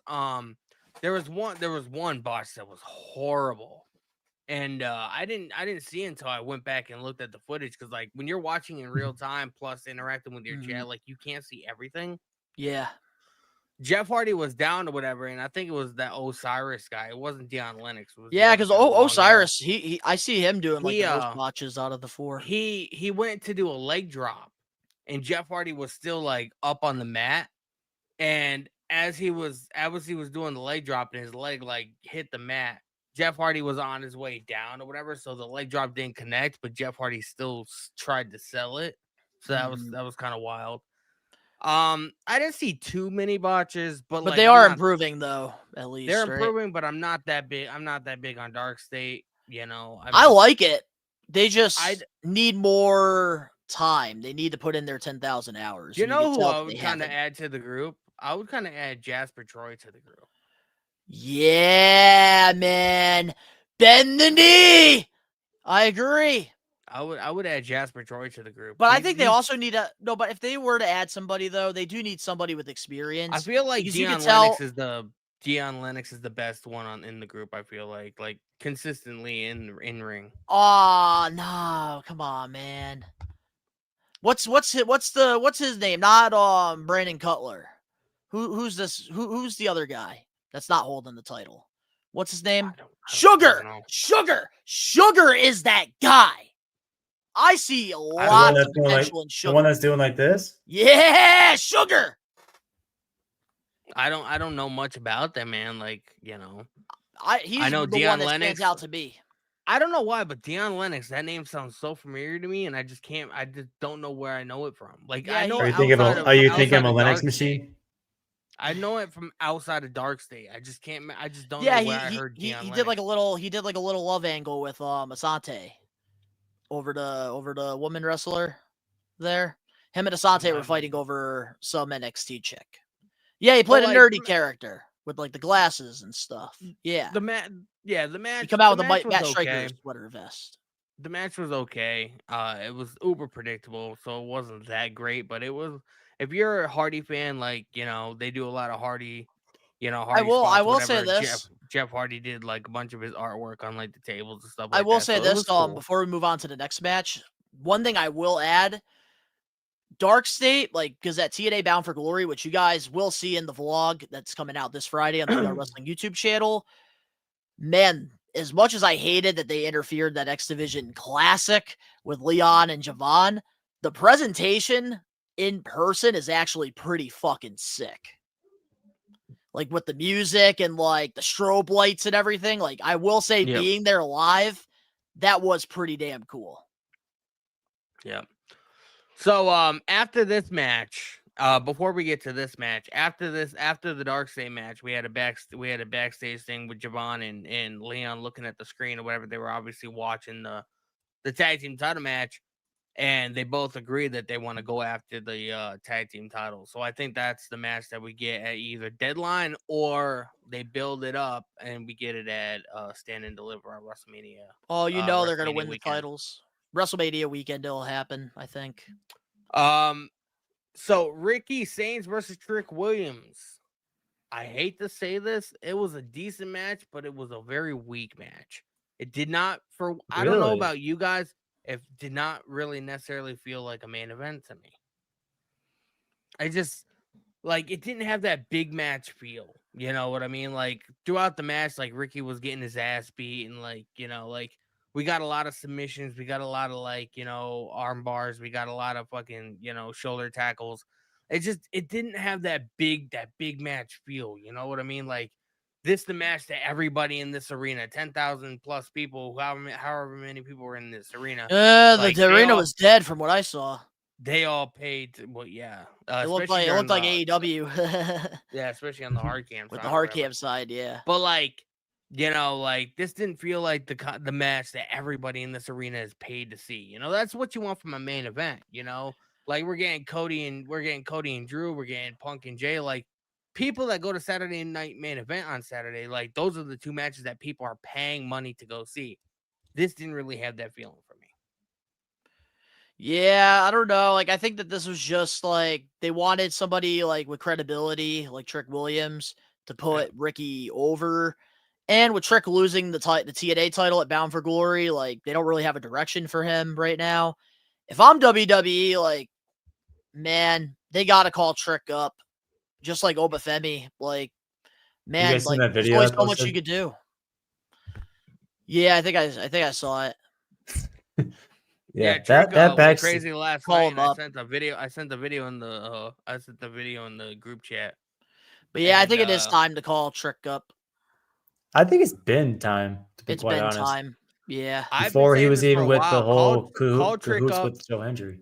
Call Trick up and I would put him on the same roster as Carmelo Hayes.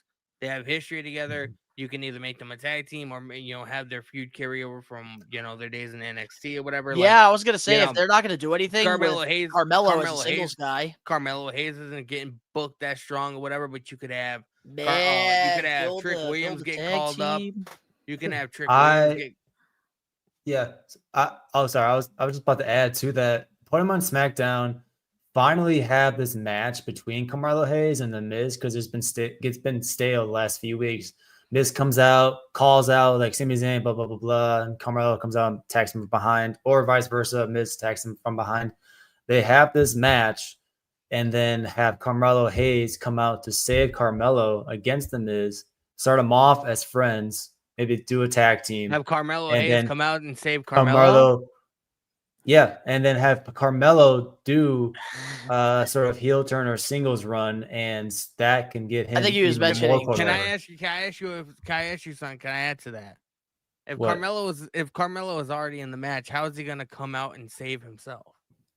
You Did I did say say Carmelo? that. Yeah. I think I meant Trick. I meant Trick come out to save Carmelo in the match. You guys knew what I was talking See, about. Man, fuck you guys. I would do something complete opposite, because Carmelo Hayes, like, one of the main gripes that a lot of WWE fans have is the way that he's been booked. You could have Carmelo Hayes or Trick Williams come up to SmackDown from NXT and then book him better than they're booking Carmelo Hayes, and then Carmelo Hayes feel jealous about it and be like this dude's getting more opportunities. I've been here a lot longer, That was a on personal SmackDown. I've been objective, grinding away or whatever, and that could open the door for them to feud. You know what Yeah. I mean? Because they had a friendship, but they also had a feud on NXT that was fire. I kind of want to see Or- the friendship because I do think like they could definitely benefit from having tag titles, and then eventually you could do something similar to what they did in the PG era with the Miz. Have Carmelo win the United States Championship or Intercontinental title, and then while they're holding the tag titles, Trick Williams gets jealous of Carmelo Hayes Oh, dude. because he wants the Yep. spotlight, and then there you go. They could lose the titles because he costs Carmelo, and there you go. Do what you did in NXT, but better. Dude, you guys know what I just thought of? What? Oh, I thought you were acknowledging my take. Oh no, your take sucks. The whole entire Saudi of the whole Saudi Arabia crowd for the Royal Rumble going off when they hear that. I don't know if they watch NXT in Saudi Arabia because like they don't. I think they do. That's They're gonna be passionate. kind Yeah, of they're crazy. wrestling fans. Any crowd that's outside of the United States is hype as fuck. Okay, Better than us. They put us to shame. Yeah, but you have to I remember, don't like, care what. All PLA right, is. we're getting You have off to remember- topic. you have to remember, like True. SmackDown and Raw, they get anywhere between 2 to 3 million viewers. NXT usually only gets between 5 to 600,000. All right, You well, know we're what I getting mean? So, off like, topic here. There's a lot of We got a WWE winner. fans that don't watch NXT. Ricky Saints, NXT champion, and still. Well, what I was going to point out to that original topic we were talking about, I was going to say Ricky Saints made me a fan that night because that I can see what Danny was talking about, where there was just like some shoulder bumps and it wasn't quite as like hype up to be like should be the main event, but I enjoyed watching it, and yeah, It was a It good was- match. It just didn't have that It was main good. event feel to it. You know? yeah. I'm glad. yeah, I'm that glad was- Ricky won though. I think he So- should have won. Well deserved. So, here's one thing that, because I didn't watch it, but the one thing I didn't hear either one of you guys talk about, or like I didn't really see anything on social media. I think that they definitely had a missed opportunity here. They should have brought up Shiloh Hill. They should have had a vignette or something because it is Halloween Havoc. And like the character that he's like been portraying on WWE LFG has had like that creepiness to him with the whole dark web thing. I think that this would have been the perfect opportunity to give us at least a vignette He's to doing that on introduce the Shiloh Hill WWE character. TV. Huh? He's doing that on WWE TV. Bro, Yeah, man. he does that on fucking TikTok, man. He bought like some kind of like weird ass boots with blood stains. Yeah, but like but that creepiness, like he brings it into his character work. I don't know if I Because would I- ever fucking put my credit card on the dark web, bro, to buy anything. That'd be just fucking like I'd get a. But I don't know, like with fucking human Halloween head in a Havoc, box. with Halloween horror, I thought that Shiloh Hill, like this would have been a perfect opportunity to do a vignette or something. Because he did win What's a LFG vignette? recently. At least the vignette. Yeah. What's the Because vignette? I think this type of so a vignette vignette's is like a hype an package, introduction like when- to a new character. You get like Oh. get shots. When Edge was gonna promos. debut in WWE, they had him on like the subway car, and he was like running around with a trench coat in New York City. vignette. Okay. Yeah, like remember those stupid Veer Mahan vignettes? Like he would just look at the freaking camera like up close. They would just say Veer Veer Mahan is coming coming. soon. 6 months later, he's still coming. He lost his way in the airport. So that's like a vignette basically. Okay. But yeah, no, I think a vignette would have been fantastic for Shiloh during this, but it is what it is. At least it looked like a good show overall. It was I didn't know he was entertaining doing that. from what I I didn't know saw. he was doing that dark web stuff on WWE TV. I assumed it was just TikTok stuff. Well, That's kinda LFG he kind of like talked about it a little bit in like a promo or a face off. I love LFG. But I gotta see that. with that being said, let's now get into the We Are Wrestling Weekly news and rumors. And we still got quite some topics. But let's start off, and I'm surprised Alex Johnson's not here. The one time we're actually talking about her. According to right? PW Insider, the expectations within WWE was that Liv Morgan would hopefully return to the ring by the beginning of 2026. It is always possible she returns before that if she's already ahead of schedule on her physical rehab, but nothing definitive has been heard. So with Liv Morgan, how would you like to see her come back to WWE? Because she has been absent due to the injury. And you can start. I think she'll be back at the Rumble. Apparently, from what I've heard from people within WWE, she is, the Saudi Arabians love Liv Morgan. You know what I mean? Like they're fucking like they're really Alex big Johnson fans of her. is Alex Johnson's from Saudi Arabia. Well, I mean, you never know. So I would have her return then. Like it makes sense. Plus, like, you don't really want her to come back now because they already have storylines set for until the end of the year, and so if she came back now, like there'd be really not much for her to do. I always look at the Royal Rumble and between the Royal Rumble and WrestleMania, that's like to where like old stories finish and then new ones begin heading into 2026 for the remainder of the year. So I would have her come back at the Rumble. It's No better place than the Rumble. I agree.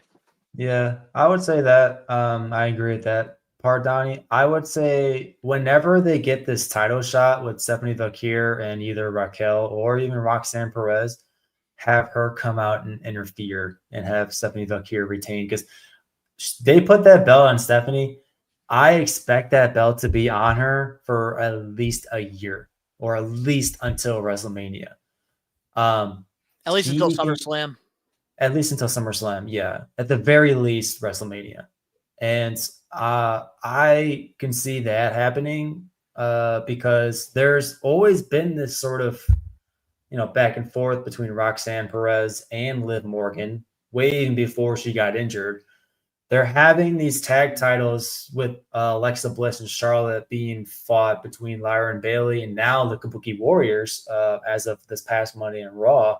So that's kind of out of the question unless they bring in Raquel and Roxanne for like a tag team triple threat match or something like that, which I don't see them doing. So as far as like her coming back in a big way, the Royal Rumble is always a good idea because you never know who's going to show up between the number 1 and number 30. I would say have her interfere, the whole black hoodie thing, and have her interfere with the title match with Stephanie Valkyrie for whoever it is. I don't think they've actually established who's going to challenge Stephanie. I have a prediction. I don't think it's Roxanne, isn't it? I don't think Liv Morgan is going to be going right after the title because I feel like she's going to have unfinished business with Roxanne because since she's been gone. No, Blair, hear me out. You guys gave your thoughts. I wasn't saying she was going after the title. I was saying she's going to interfere with the Bloodline, who is challenging Stephanie for the title. That's the way to bring her back. Hear me out on this. Here's what I think is going to happen. Liv Morgan is going to return to the Royal Rumble. She's going to win it because this is something that she hasn't done yet in her WWE career. And I think that she is going to choose Stephanie Valkyrie to go for the championship at WrestleMania because I think that these two definitely match well together. And I think how they're going to build this, though, because I think they're going to bring Liv back as somewhat of a babyface. And I think Raquel and Roxanne, hold on a minute. Raquel and Roxanne are both going to try to convince her to cheat, to win in her match at WrestleMania. And at WrestleMania, she's going to have the perfect opportunity to do it. Referee knocked out to take the championship and hit Stephanie with it because Raquel's going to try to give her the title. Roxanne, they're going to try to convince her to do it dirty. But Liv's going to refuse to do that. And that's what's going to cost her the championship against Stephanie at Mania. And then after WrestleMania, where things are a little bit dry storyline wise, that's where we're going to start the feud with Roxanne, Raquel versus Liv. I don't think that's gonna happen right after back because That's a little too long. WrestleMania, man, Stephanie versus Liv is money. After Liv Morgan got taken out, Dominic instantly got another pretty face or whatever to sort of like replace Liv Morgan. When she comes back, she's gonna remember that. You know what I mean? She may come back as a babyface or whatever, but her sole focus is gonna be on Dominic and Roxanne and why Dominic decided she was out with an injury. And instead of helping her recover, she's going to be like, why did you replace me this fast? Yeah, but then typical WWE booking, they're going to find a reason because the history with Raquel and Liv, like we can't just erase that. And yeah, but they're also Liv Morgan's going to play both sides of it. And then at WrestleMania, when she tries to help him, it's not going to work out to her favor. Come back. Liv Morgan is not going to come back and be like, it's okay, Dom, that you replaced me. It's okay that you have this chick all over. Okay, she could have issues with Dom, but that doesn't mean like she doesn't have to have issues with Raquel. She's gonna be hella pissed. She's gonna be pissed, and she's gonna but she's gonna win the Rumble off of fucking Roxanne Perez's but she's gonna win the Rumble. She wants her world championship back more. She's gonna go off on Roxanne and Raquel like Jade did on Naomi. Nope. She's not going to be like, will you guys help me? I know that I was replaced. Triple H loves the slow burn. Trust me. He's going to wait. But we'll have to wait and see what happens there. But I do think Royal Rumble is probably the most realistic option for her to come back. There's no better return than the Rumble, honestly. But there's lots of different scenarios that could happen. We're going to have to wait and see. But let's move on now to something I really don't want to talk about, but we gotta, because it is the news. WWE plans to use AI more, according to the Wrestling Observer newsletter. When Paul Levesque was at the production meeting talking about plans to bring in AI into WWE creative, video, graphics, and storytelling, he also said that nobody in the writer's room will be replaced. Another executive joked, saying that it's not taking any jobs except saying one person. Meant to be a joke since they named a name, but it still got many people nervous. People are still worried about it because the trust levels have been down since they lied to everyone on the first Rollins injury. So now nobody trusts anybody about injuries, and most believe TKO has no loyalty at all to anyone. One person noted that even if it just eliminates some entry-level positions, that would mean fewer new writers being trained. So what's your thoughts on WWE like trying to use AI more with their product? Because I think they used a little bit of it in the Broken Hardys promo for the Go Home episode of Halloween Havoc. As far as video packaging, I can see it doing really well. As far as creative storytelling, I feel like the human factor still adds an element to, because it gets us kind of discussing what's going to happen still. Whereas if it's AI, we don't know how they're going to program the AI in order to produce what the storytelling is going to be, long term or short term. And like you said, Donnie, Triple H loves the slow burn as far as the storytelling goes. So as far as using AI, I agree with it, because if you can get fucking Roman Reigns in a tutu outfit stealing candy while he's trick-or-treating, I don't know if you guys saw that video or not. There's like, this is what happens when you don't acknowledge me, and he just steals the candy and runs off in a fucking pink dress. But if you can get stuff like that going right away, I can't imagine what their video packaging is going to be for as the promos go, as long as it's not used like consistently in the storytelling. Because it's kind of like watching football with the referees. Like, yeah, you're gonna argue over the call sometimes, but there's that human element to it that makes it still a game to watch. That goes the same thing for wrestling, because you want to have that human element. You want to have that ability to think alike the producers behind the kayfabe, behind the curtain. So I kind of agree and disagree. But real quick, Angelo, are you gonna talk about the stupid WrestleMania promotional video? That is our main event topic this week. That shows Stay how tuned. slow the news week is. We have that as the fucking main We're talking event, about bro. fucking shoes as our main event Yeah. topic. So as far as this whole WWE AI, I've also heard.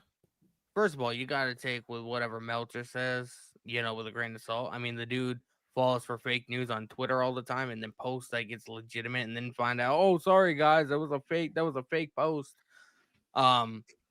So as far as this whole WWE AI thing, Well, I this think it wasn't could just come in from handy. Wrestling Observer newsletter. I think there's other sources that did confirm what they said too. I mean, if they wanted to use AI can be a very useful tool in a lot of cases. As long as you don't rely on it, AI can still 100% be, false. It can get things right or whatever. And like when you go on to ChatGPT, like it tells you in like little letters or whatever at the end of the thing where you type, this, makes you guys double check because, this can get things wrong.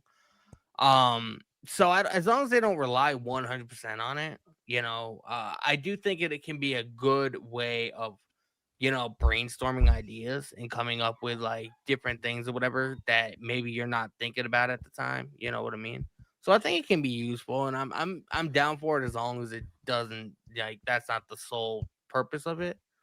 I don't want 100% AI generated fucking storylines, but if somebody has like an idea, like like if we end up having LA Knight, beat this guy or whatever, how can we go from that to a potential like main event or whatever and get him some wins? And you want to get some creative ideas on that, then I'm fine with it. I think there will be a way where the IWC will find out because with like how smart like technology and stuff is, like imagine like WWE asking ChatGPT about something, but then you ask like Bro, I ask ChatGPT about what ChatGPT about WWE is shit all the talking time, about. man. I wanna find the answers, son. Yeah, I know you don't have that friends in bitch. real life, so you use ChatGPT to help you with that. Bro, I have Hey, I take offense to that have- because I use ChatGPT daily. I use it for graphics when we are I wrestling. have you well, guys. not I have for my kids and my wife, man. Like, well, I use it that's for legitimately all I have. what do you call it? Getting put over. That's what I use the ChatGPT. I was going to add on to Danny's point where they're using AI as far as storytelling goes. I can see it where like for people like me that don't have, for people like me that don't All I know have is people are gonna joke about this for a long time, saying AI saved WWE. as far as people that don't have the encyclopedia mind like you do, Donnie, or you, Danny, or Rage even. Bro, Like you you're can giving think me of a way too much match. fucking credit, man. You're giving me way too much credit. Hey, I have an encyclopedia.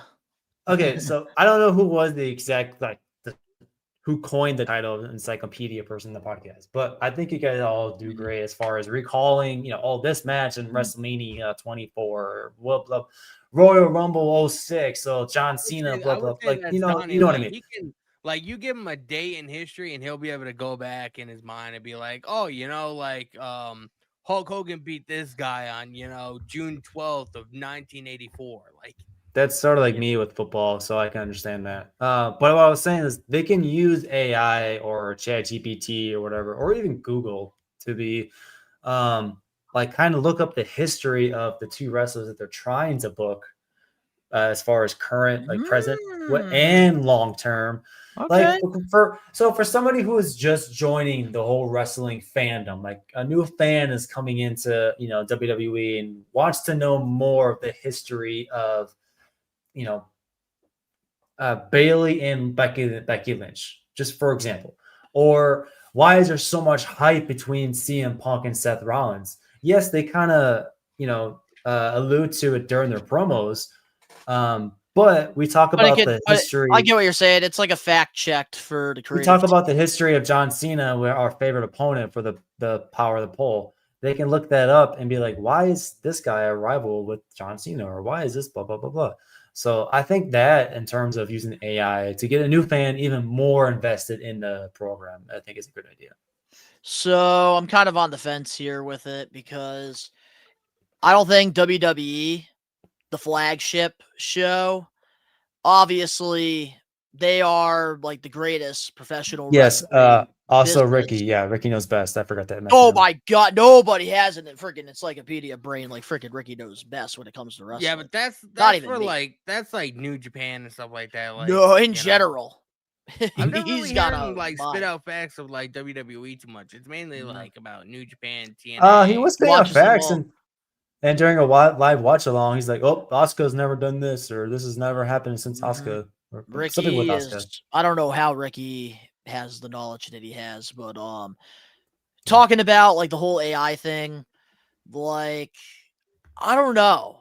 Like I'm really not a fan of WWE using it, even though it is like to our like we have the power to use it. So of course, like you Yeah. want to take advantage of it. So I understand it from that side of it.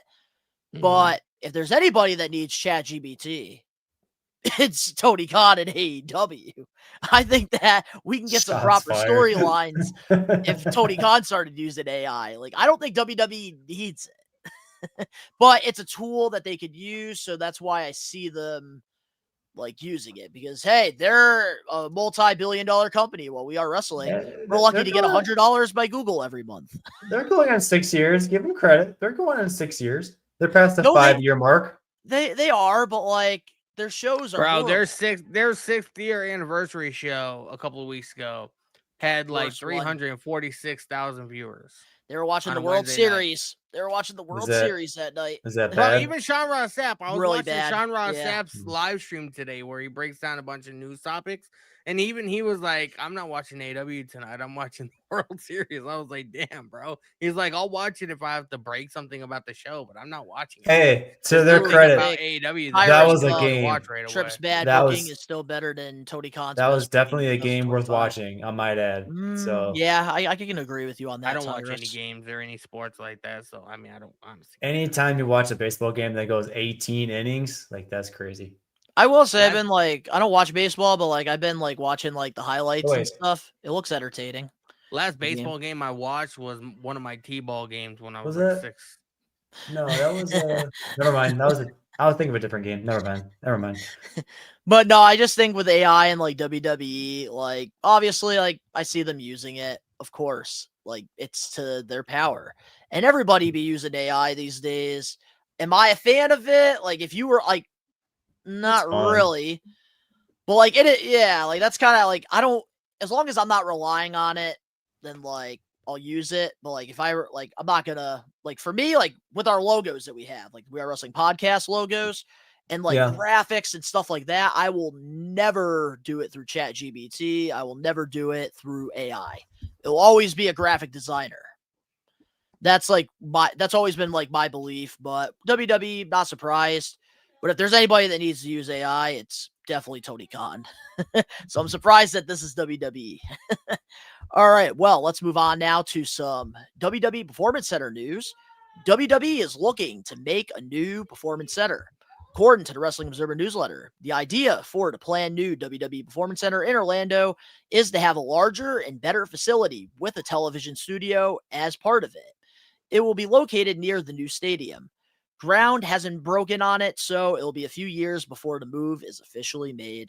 What's your thoughts on WWE finally expanding the Performance Center?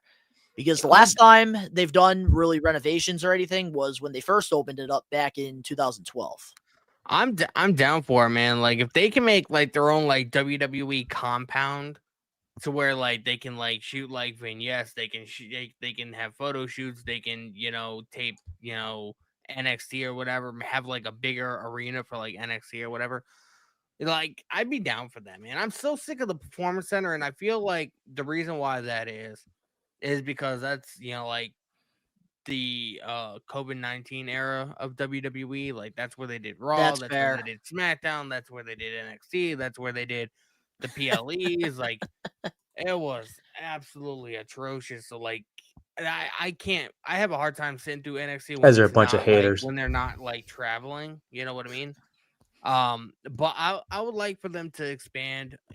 Have like an entire like compound, kind of like I don't know if you know him, but the dude that makes the Medea movies, like he has like Tyler Perry? yeah, he has like I want to say like 10,000 acres out in Georgia somewhere, to where like that's where he films all his TV shows. That's where he films all of his movies. He has like just like big ass mansions, like built out there, whatever, that he uses for like filming and stuff like that. Like if WWE could have like a giant compound to where they can, you know, film a lot of their content, bring even more content to the fans, I think that'd be awesome, man. They have like a bigger arena for like NXT tapings and stuff like that. I think you're on something there, Danny, because that could be something they honestly should have been having by now. Like for as far as what you're saying, like something where they can shoot their video packages or promos or and like have a bigger arena just for the wrestling PLEs. I saw Angela's comment here. It says, I only like the performance center because the crowd feels like a community. I does agree feel with like that. community. I just don't like the look of it. I just don't like the look of it either. I feel like the bigger the PLE would feel is that they had a bigger performance center or a bigger arena for that matter. I don't know, because I kind of agree to that comment, but I also disagree because it just makes it seem still small time. Like I know the NXT is sort of like the minor leagues before you get caught up in the main roster, whether it's Raw or SmackDown. Mm-hmm. I get that. But for the people that never get called up, they're always going to feel like they're, like a stand-in to that movie, A League of Their Own, or somebody that doesn't get the spotlight being put on them in the NXT Performance Center when they're performing there for years, maybe even more than 10 years. Who knows? So to give that sort of aspect that you're performing in a huge PLE for that matter, as like to a bigger crowd where you won't get called up to the main roster, I can see that as being a great point for getting the bigger performance center, because in general the NXT brand is getting bigger by not only the year but Yeah, like so every 6 months. that's where I kind of want to like chime in and give you guys my thoughts on this. All I know is nothing will match Full Sail. Full Yeah, I Sail was think we all great. could agree. But honestly, like there's nothing wrong with the WWE Performance Center. It's just WWE has outgrown it since 2012. Like Yep. 10 Yeah. years ago, it was perfect for the WWE, but now, just like in life, things have to evolve. Like we started doing these podcasts, like we would tape them. Now we do them live every Wednesday, 5 p.m. Eastern Standard Time, over on We Are Wrestling YouTube channel. Nice little plug. It used to be a talk show and not a podcast. Exactly. Things have to evolve through time. And with the WWE Performance Center, I think it's time to evolve it. And I just watched this really cool video on I think it's one of my favorite basketball content creators, YouTube channels, Jesser the Laser, and they have this brand new Nike headquarters. This is the overall view. Oh, out in Massive, Oregon? huge. It's a Yeah. billion dollars has been put into this. Man, if WWE could do like a compound like that, give us a museum. So- you could have all these different sections, warehouse. You could have the whole a whole big ass arena for NXT, and then you could have the training facilities and the promo rooms, the classes, all the rings. Like, dude, they should make a whole big compound with all this money that they're getting. And like they can do like TKO if they ever wanted to do like another story or whatever, to where like say like a wrestler breaks into another wrestler's house or like blows up a car or whatever, like they have a whole lot to film all this cool shit that they use in their television production. But I'm telling you, man, they could combine the headquarters with the Performance Center, with the NXT arena. They could combine all of it together and make a huge ass compound like they did with Nike this year. Everything needs to be state of the fucking art, man. Like people And let me need tell to you, go if you there and and I'm just letting you guys know this Sure. right now, and to the Maniacs, if you haven't seen the new Nike headquarters, I'm sure you can find a bunch of videos on YouTube. I would check it out.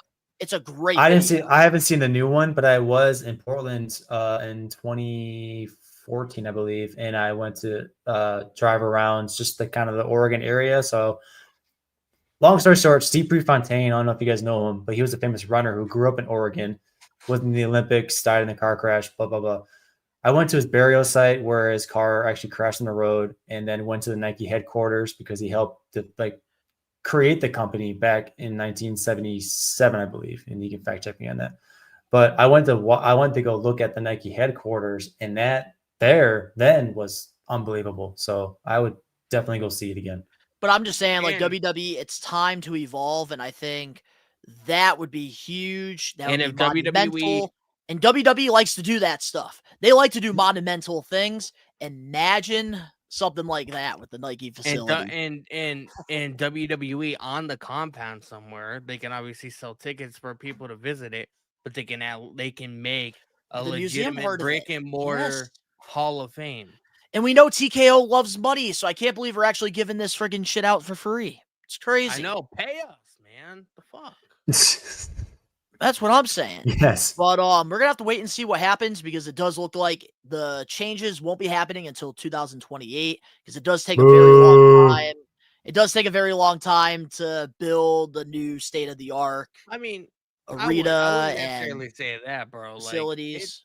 Like, it takes time, but like it seems like when especially when you legit pay people that do this shit on a weekly basis, daily basis, like they can get buildings built quick. You know what I mean? Yeah, but it's still gonna take a lot of time, especially in Florida. definitely. But let's move on now to our next We Are Wrestling weekly news and rumors topic. During an interview with TMZ Sports, WWE Global Ambassador, Hall of Famer Titus O'Neil comments on WWE taking WrestleMania to Saudi Arabia, says he feels safer there than most places in the United States. Here's what Titus O'Neil said, and I quote, "I could say this because I've been to Saudi Arabia several times now. I feel safer in Saudi Arabia than I do in most places or a lot of places in the United States of America. My perspective of us going to Saudi and WWE, it's business, but it's also changing culture. When we first went over there, women were just getting introduced and being able to drive. Things are changing over there, and so many people have this mindset of, in America, if somebody talks about the race, that was so long ago. It actually wasn't. It's 2025 now. It was 1960s, 70s, 80s, and even up to the present. We still have a systematic issue with racism. I'd rather go as a performer where I'm going to be celebrated, not tolerated, and it's going to be a first-class experience for everybody that chooses to come to the shows. If there was ever a platform for us as a company to take, utilize, and show what unity can look like, and good business can look like, and other cultures look like, and how they embrace what we do, no matter what they are or come from or how they dress, Saudi Arabia is definitely one of those places, in my opinion. If the WWE and TKO brass didn't feel that way, the decision would not have been made. Most of the people complaining about the shows being over there would never book a ticket to go over there anyways. Watch the show on TV. It's going to be a spectacle. Saudi Arabia does nothing small, and WWE does nothing small. Get ready for a hell of a show and experience on a global stage that is going to show everybody why this business and WWE and TKO in particular do it better than anyone in the world."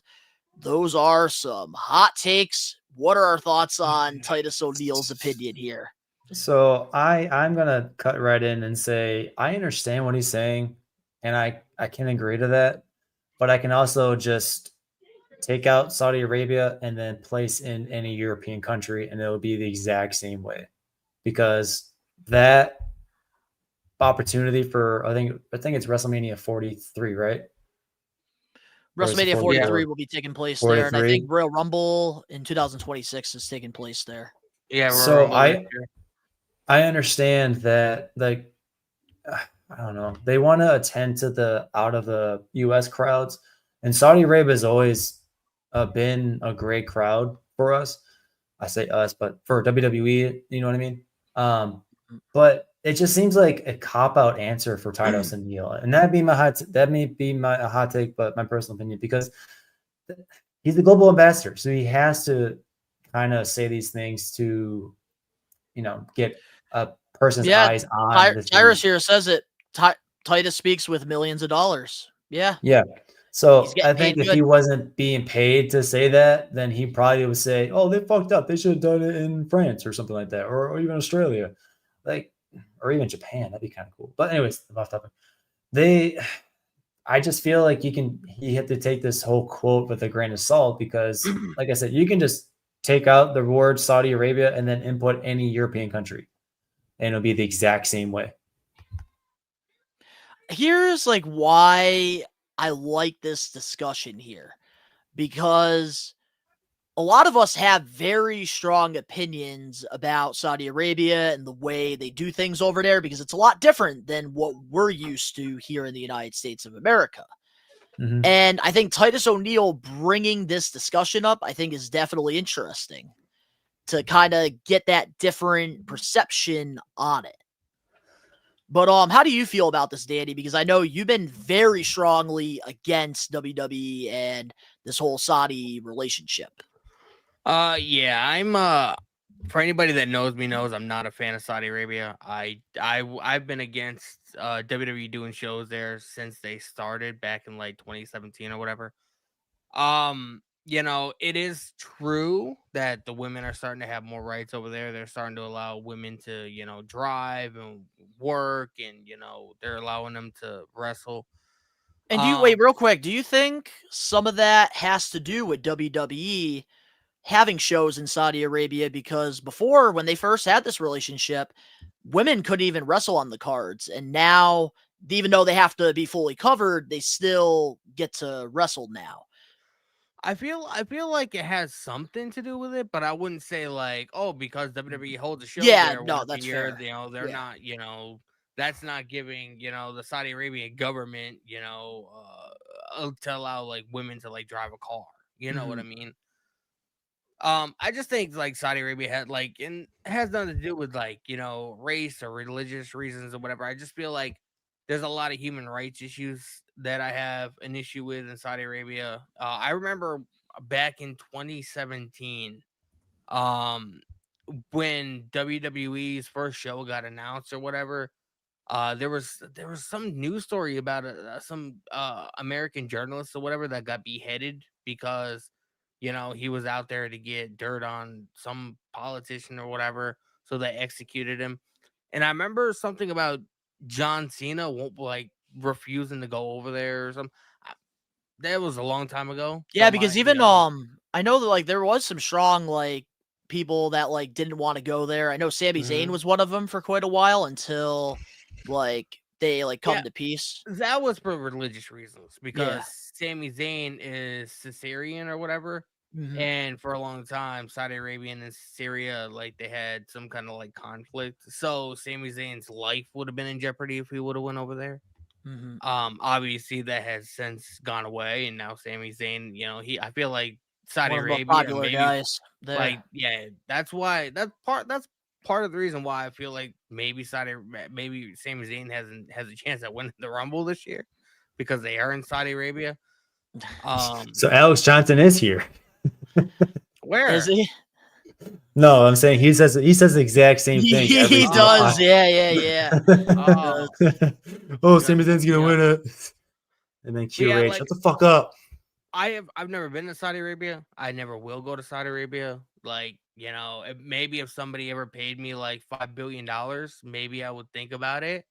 But outside of that, like I would never in a million years even contemplate going there. Just knowing like how my mouth is, I feel like I would be one of the bastards that gets killed. Because you know I have no The filter bastards sometimes. they get killed.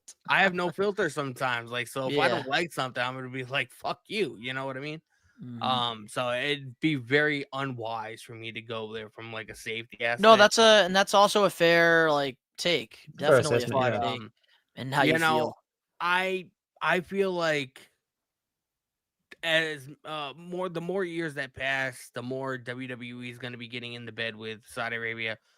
We see it all the time on commercials and whatever. Like, you know, they're starting to do more UFC stuff, and they have the fucking like the Saudi Arabia fucking like commercials on WWE programming every single week or whatever. So I feel Oh like yeah. the more years that Angelo pass, has been saying Sammy would win the Rumble in Was that Saudi. Andrew? yeah, My bad. Yeah, My I bad, think it was Andrew. Angelo. yeah. Alex Johnson's been saying Liv Morgan. But yeah, so that's yeah, right. I'm not a fan of Saudi Arabia, but I've never been there. So like, you know, Titus O'Neil, he probably has a better experience than us. Like Of he probably course. has a better understanding of the way the government actually is. And I We think only know that's what we and I see think on TV. with this interview with TMZ Sports, I think that's the perception he's trying to share here. Because obviously, like, we all have negative thoughts about it.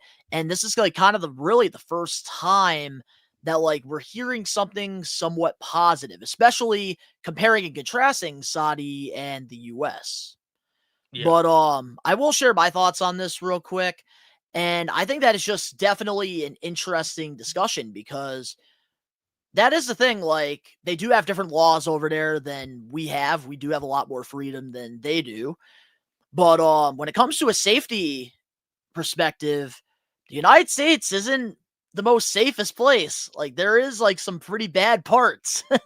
So that's why, I like, mean, there's bad parts it's everywhere, but I interesting. mean, the thing about the United States is, like, you know, you can, you know, go on social media, or you can like have a debate, and you can like Yeah, in other say places you like, can't. oh, you know, our government is ran by a bunch of crooks and a bunch of assholes. Like, you can literally go up to Donald Trump's face if you ever get a chance and flip him off and be like, go fuck yourself.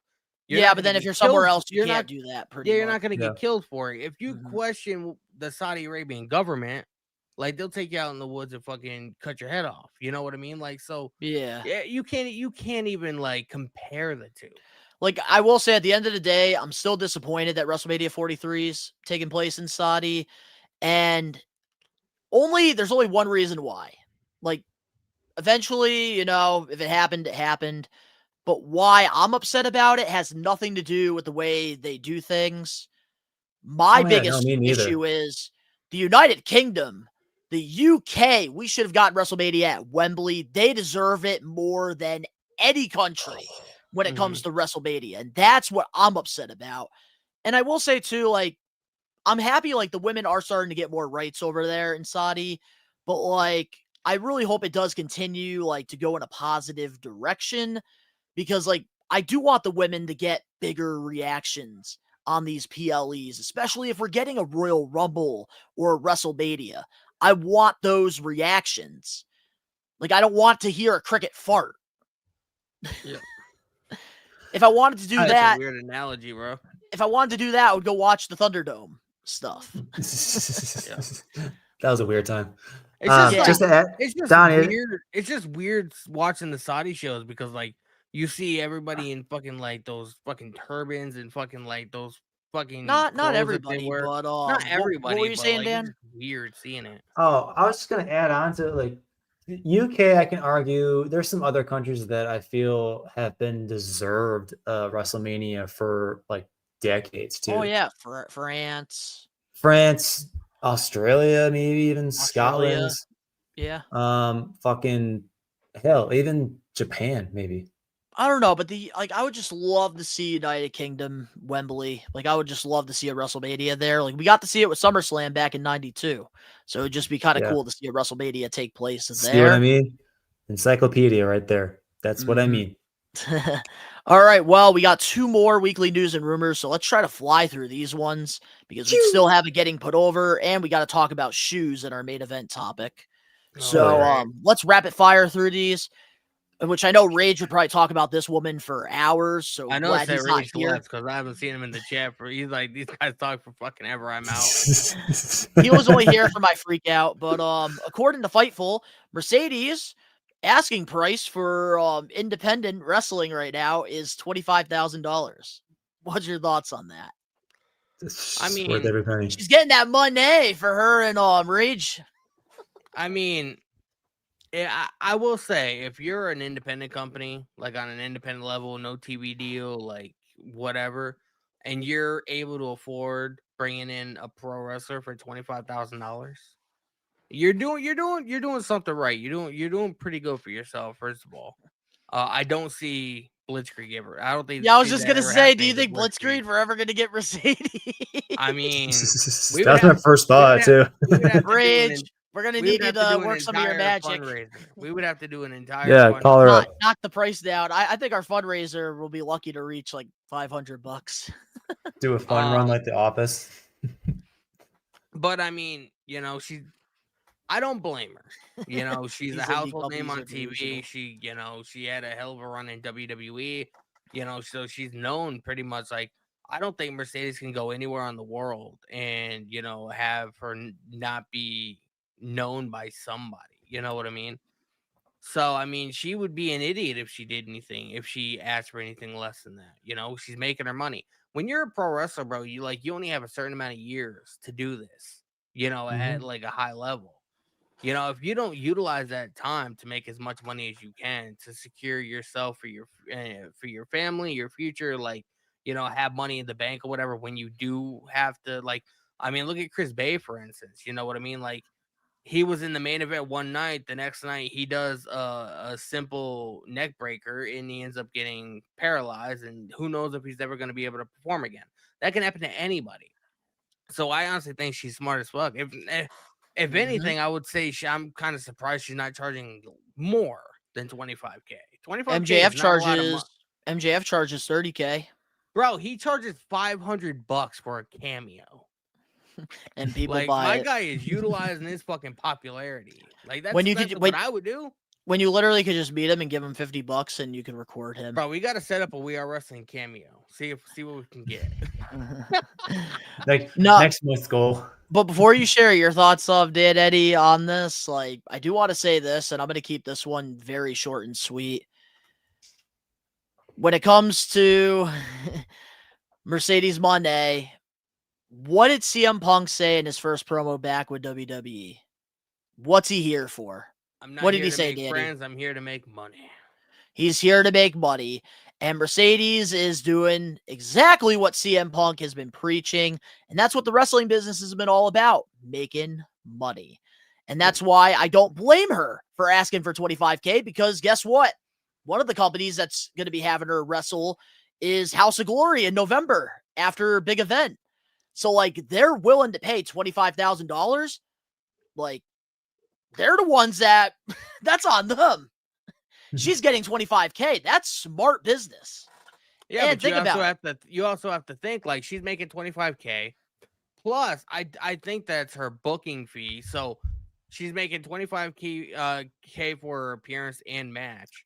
So, like, all the money that she racks up for the meet and greet and stuff, I'm pretty sure that goes back to kind of like what happens to us. Like, we pay a solid fee to bring in a performer, and then whatever they make during the meet and greet, we take, or you take, whatever. So, like, I feel like they're the ones that are taking the gamble. She's going to be bringing a lot of money to House of Glory, man. They're going to be making bank. So that 25K, I feel like they could easily make it back. All I know is I hope they do a meet and greet, filled because I got a new figure of hers, so I'm hoping to get it signed. Filled. It will be. I'm going to be front row for that, so I'm excited. But fucker. But dude, I don't know, man. Like, with Mercedes, like, that's the thing. Like, she's just doing smart business here, and yeah, AEW might not acknowledge the championships that she has. Really, they don't do a good job with it.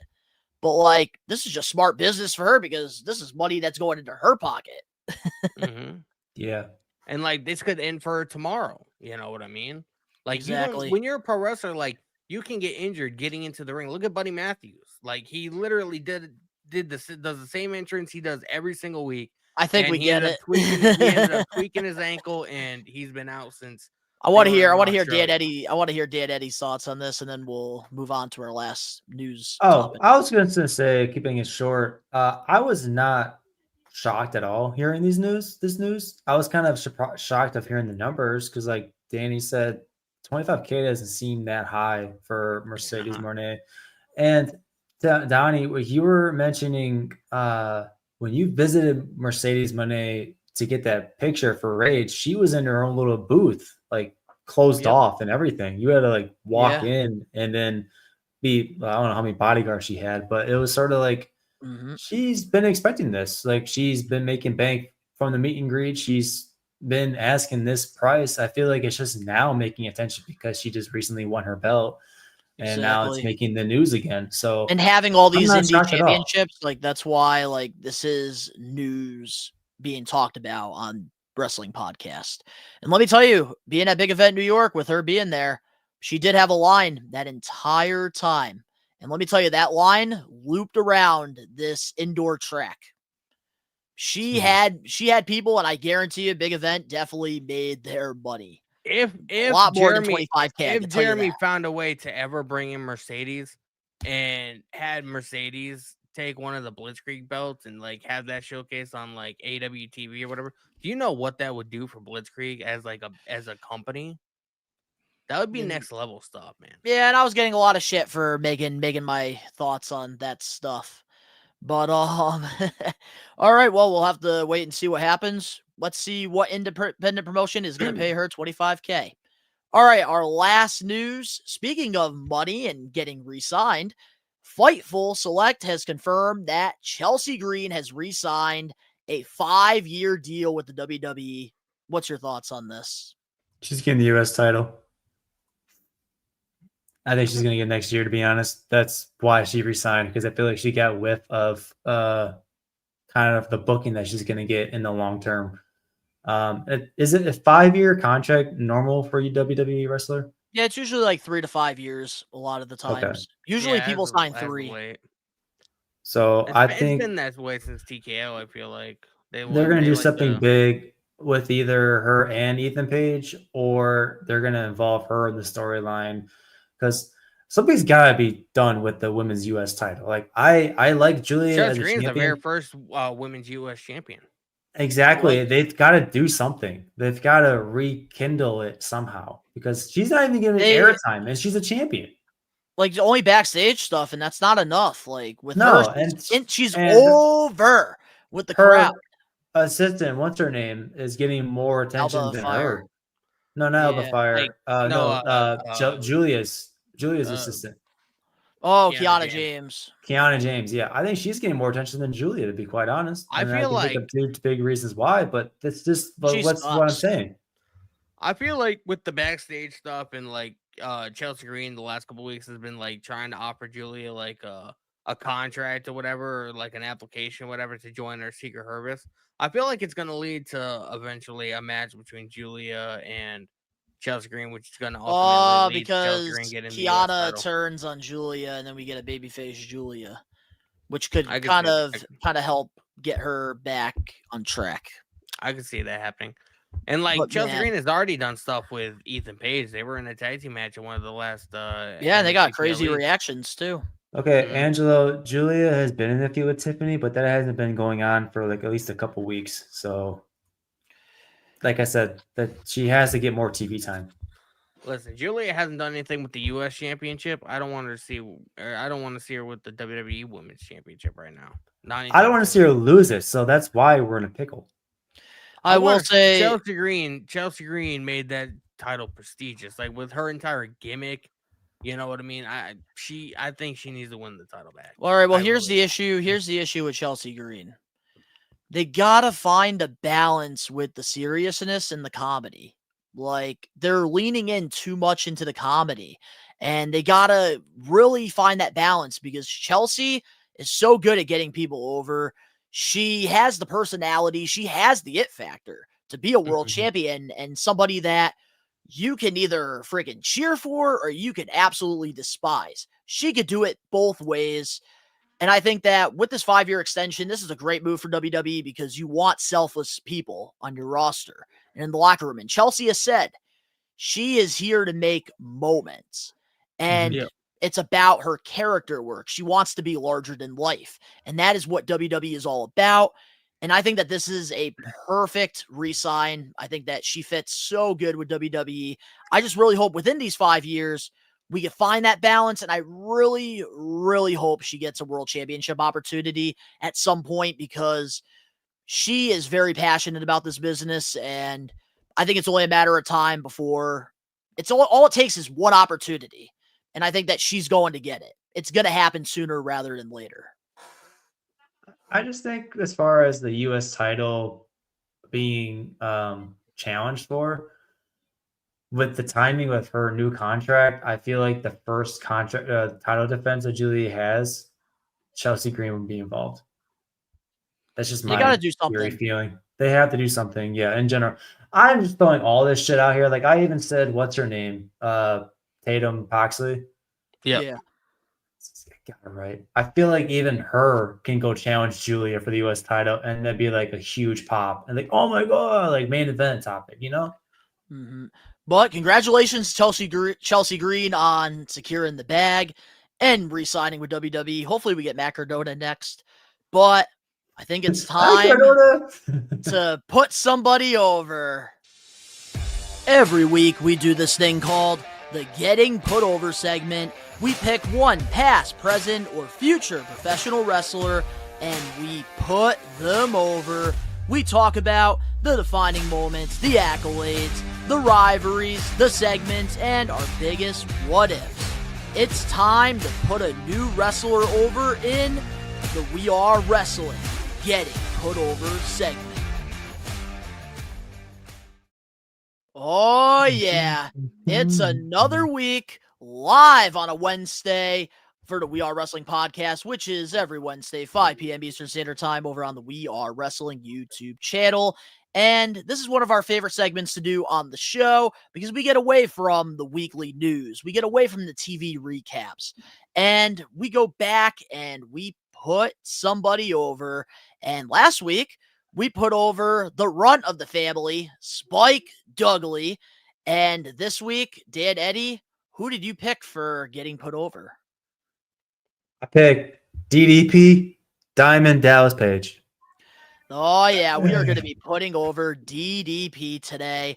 And if this is your first time listening or watching the We Are Wrestling podcast, we ask you guys a few simple questions because we talk about the accolades. We talk about our favorite title run, favorite match, favorite segment, favorite year, favorite rivalry, a dream opponent, and a what-if scenario. And with DDP, man, he started in the business pretty late, but he does have quite some accolades. So here we go. Diamond Dallas Page, he is a one-time WCW television champion. Also, in 1995, he was the Pro Wrestling Illustrated Most Improved Wrestler. 1997 and 1998, he was ranked number 4 in the Pro Wrestling Illustrated Top 500. This was his closest to being number 1. And DDP is also a 2-time WCW United States champion, a 3-time WCW World Heavyweight Champion, a 4 times he has held the WCW World Tag Team Championships, 2 times with Kevin Nash, and 1 time with Bam Bam Bigelow, and 1 time with Chris Cannon. Also, he's a 1-time WWE Tag Team Champion with Chris Cannon, 1-time WWE European Champion, and he was inducted into the WWE Hall of Fame in 2017. And he also saved millions of lives with DDP Yoga after ending his WWE career. And, of course, we have to acknowledge some of the people that he has saved throughout his DDP Yoga, because this is bigger than wrestling. With this graphic, you got Chris Jericho, who has been able to have a career for 20-plus years, Buff Bagwell, Jake the Snake Roberts, Kane. You also have Scotty Riggs, Drew McIntyre, Scott Hall, Lex Luger, Dustin Rhodes, Devon Dudley, AJ Styles, Abdul the Butcher, Stevie Richards, and many other professional wrestlers out there. And our favorite title run of DDP, which the way we're doing this, yes. So I was just going to add on a few fun facts before we get into the favorites list. All right. You mentioned how he started late. He started training for his wrestling debut at age 35, which is one of the oldest rookies in pro wrestling around that time. He wrestled in 6 different decades, actually. His first match was in 1979, and he wrestled in the 2020s. So just think about that. And we wouldn't have the image of Scott Hall as we know today without Diamond Dallas Page, because he talked to Dusty Rhodes about Scott Hall's character. If he would have changed it, he would get more TV time. So the Scott Hall we see today is probably like 100% because of Diamond Dallas Page. Yeah, he's saved lots of lives, especially people that have battled addiction. Mm-hmm. Yep. And one of the newer It was names, Scotty more of a Riggs vintage, and too. Buff Bagwell. Yep. And it's incredible what DDP Yoga has done. Like, I remember my first time, and we like before we get into the accolades, we might as well put over the DDP Yoga thing because I think it's bigger. Because he's even said it, it's bigger than anything he's ever accomplished in professional wrestling. It should be a monthly goal. With DDP, man, like what he has done. Like, I remember my first time watching a DDP Yoga video. It was the former veteran there, Arthur, which I think a lot of people, it was their first time. Yeah, me and Ben watched it. Man, what an inspirational video, man. Somebody who couldn't walk to running. Insane. And it was all because of DDP Yoga. Butterbean, a boxer, one of the better boxers in the old days. Man has not been able to walk, but with DDP Yoga, he finally has like mobility. Like he can move around, and he's in the better shape now than he's been for the last like 15 years. DDP has a actually you didn't mention this, but DDP actually has a show not many people know about on Amazon Prime Video, and it's essentially that he ex pro wrestlers and normal ordinary people, in each episode or each couple episodes or whatever, he helps them lose weight and helps them do DDP yoga to help just to help them live better lives or whatever. He has an entire show about it. He talked about in the Ariel Hawani show a couple weeks ago. Yeah, no, different styles here. My brother-in-law did DDP yoga, but doesn't like pro wrestling. He was like, no shit, huh? LOL. There's a lot of people outside the wrestling world that do use DDP yoga daily, and it has changed lots of lives. And like, I've done some of the workouts with DDP yoga, and it's no joke. But man, look at just all these people. Incredible what Diamond Dallas Page has done. And I do agree with I really do hope that Just Incredible does get the help that he needs. I know Diamond, which I can say this actually before we get into the accolades. So I don't know if any of you guys have seen a video on YouTube. Just Incredible gets drunk at indie show. It was uploaded over on my basketball channel at the time, DBTV, because that was before We Are Wrestling was a thing. And when that video was out, I actually sent that video. The first person I sent it to was Diamond Dallas Page himself. And like I messaged and I said, look, I'm just trying to get awareness. Like this isn't for views, publicity, whatever. And Diamond Dallas Page like reached out to Just Incredible, and he was doing the yoga. He actually was taking Diamond's help for a little while there, but then kind of just stopped taking it. And it's unfortunate. But yeah, let's get into our favorite title run of DDP's. And the way I did this, I believe I have Danny, you first, Dan Eddy, you second, and I had to save the best for last. The best one, Donnie. Now, I do want I'm so full of myself. I do want to preference this by saying I do like being in the middle, to be honest. I was not a WCW watcher very much.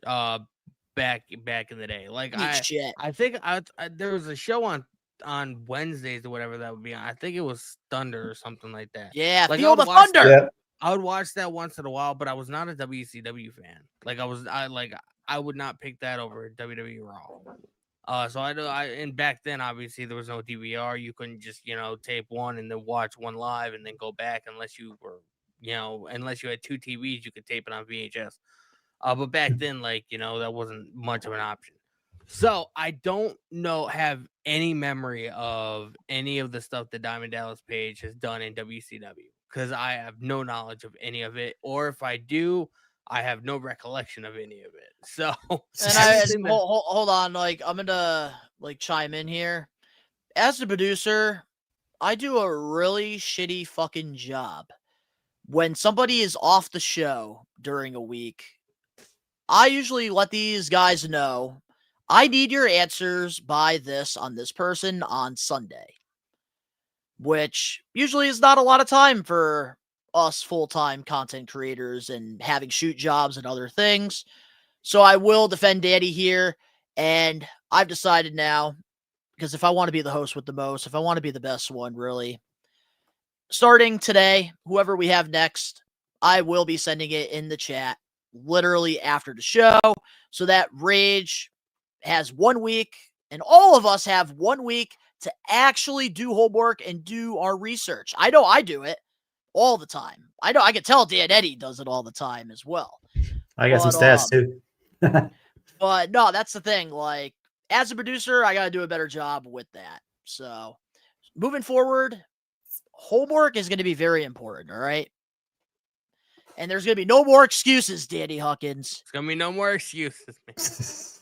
Watch your wrestling bios on these people. Watch the documentaries. Go back, just watch matches. Relive those nostalgic memories. That's what this is all about. This is why I came up with the Getting Put Over segment. That kind of helped me with mine too. Yeah. And I have a hard enough time fucking streaming. Hey, hold on a minute. I'm getting acknowledged here real quick. I'm going to go solo. Tyrus. Yet we thank Donnie to give us a show in overtime tonight. Oh yeah, we are overtime. Because let me tell you, we're gonna be bleeding into AEW Dynamite. Then nobody's gonna watch. I blame Rage. All right, because I was not expecting him to come in here, and we had our crazy discussion. That was off script. Yeah, but it's all right, man. We got nothing else better going on, so it's okay to be overtime sometimes. It's all good, man. All right, so Daddy, what do you got for your favorite title run? I think I picked the his European title win. I have no memory or recollection of it. But I will say, like, the story that he had with Christian, I think it was bleeding into WrestleMania 18 or 19, was absolutely it was hilarious, 18. where he was like telling like Christian to, like, you know, not lose his smile and, like, I don't know, just there was just something fun about that storyline. I have really no memory of like how it ended or how it began or really anything about it. But I just remember like that goofy smile on fucking DDP's face. I don't know, it was just hysterical to me for whatever reason. Yo, it's me, it's DDP. And real quick, we got the best We Are Wrestling Maniacs. I just want to say that. This is better than Dynamite. Rather be here than watch AEW, so all good. I fucking love you guys. I love that's awesome. Maniacs.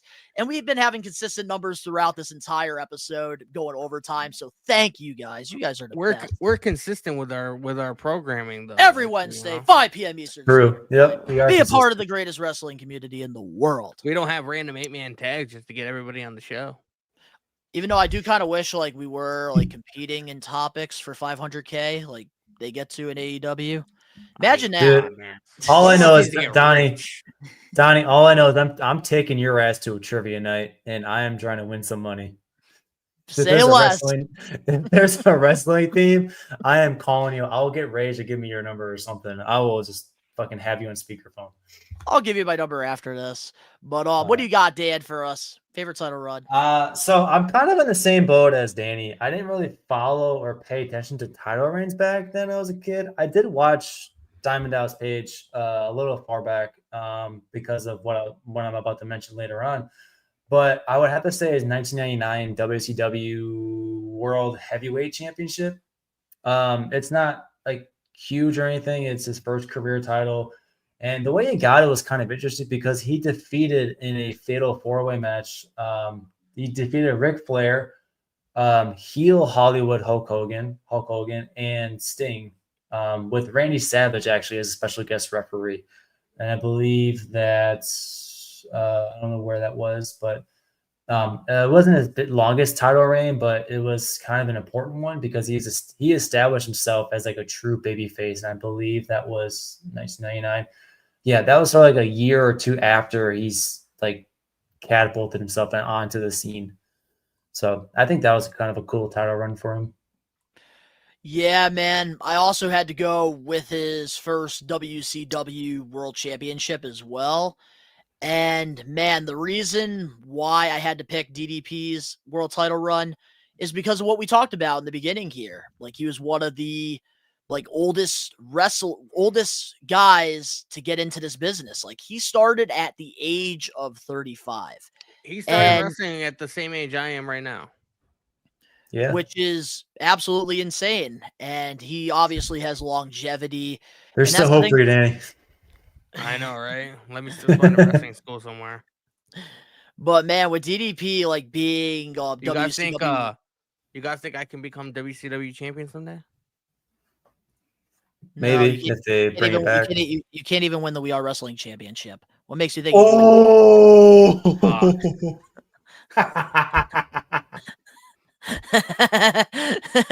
First time Dan Eddy is on my side. But like what I was saying with DDP, man, like him being the WCW champion, it was like all that hard work really paid off for him. And he was somebody that wasn't even supposed to make it to a stage like WCW. And he worked his way from the bottom all the way to the top and got himself that world championship. And I always love an underdog story like that. Donnie, real quick, not to get us off topic anymore, but I was just curious. Were you more WCW or ECW? I was more ECW than WCW. Okay, I had a feeling. I didn't know. I was curious. Yeah. I love the NWO era of WCW, but that's about it for me. Yeah, Go me for too. Blitzkrieg champion, Danny. Dreams. Let me talk to Jeremy, maybe. That's Go your for the name, Bedlam Diaz. Championship. That's your ring name, Danny Me and Sammy Dreams. Diaz, man. Next, I'm the sorry. next I'm main going. event. I'm picking Sammy Diaz on that one. But let's get into our favorite match of DDP's. I like your answer, Danny. Take it away. I think I picked Diamond Dallas Page versus Sarah, Undertaker's ex-wife.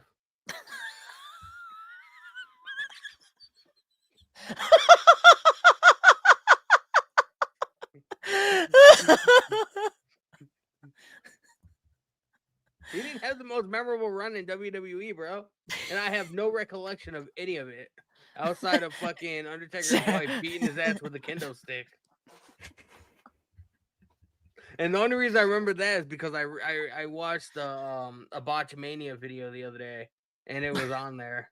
They talked about Of course, you get your Diamond Dallas Page answer from fucking Botchamania. Wow.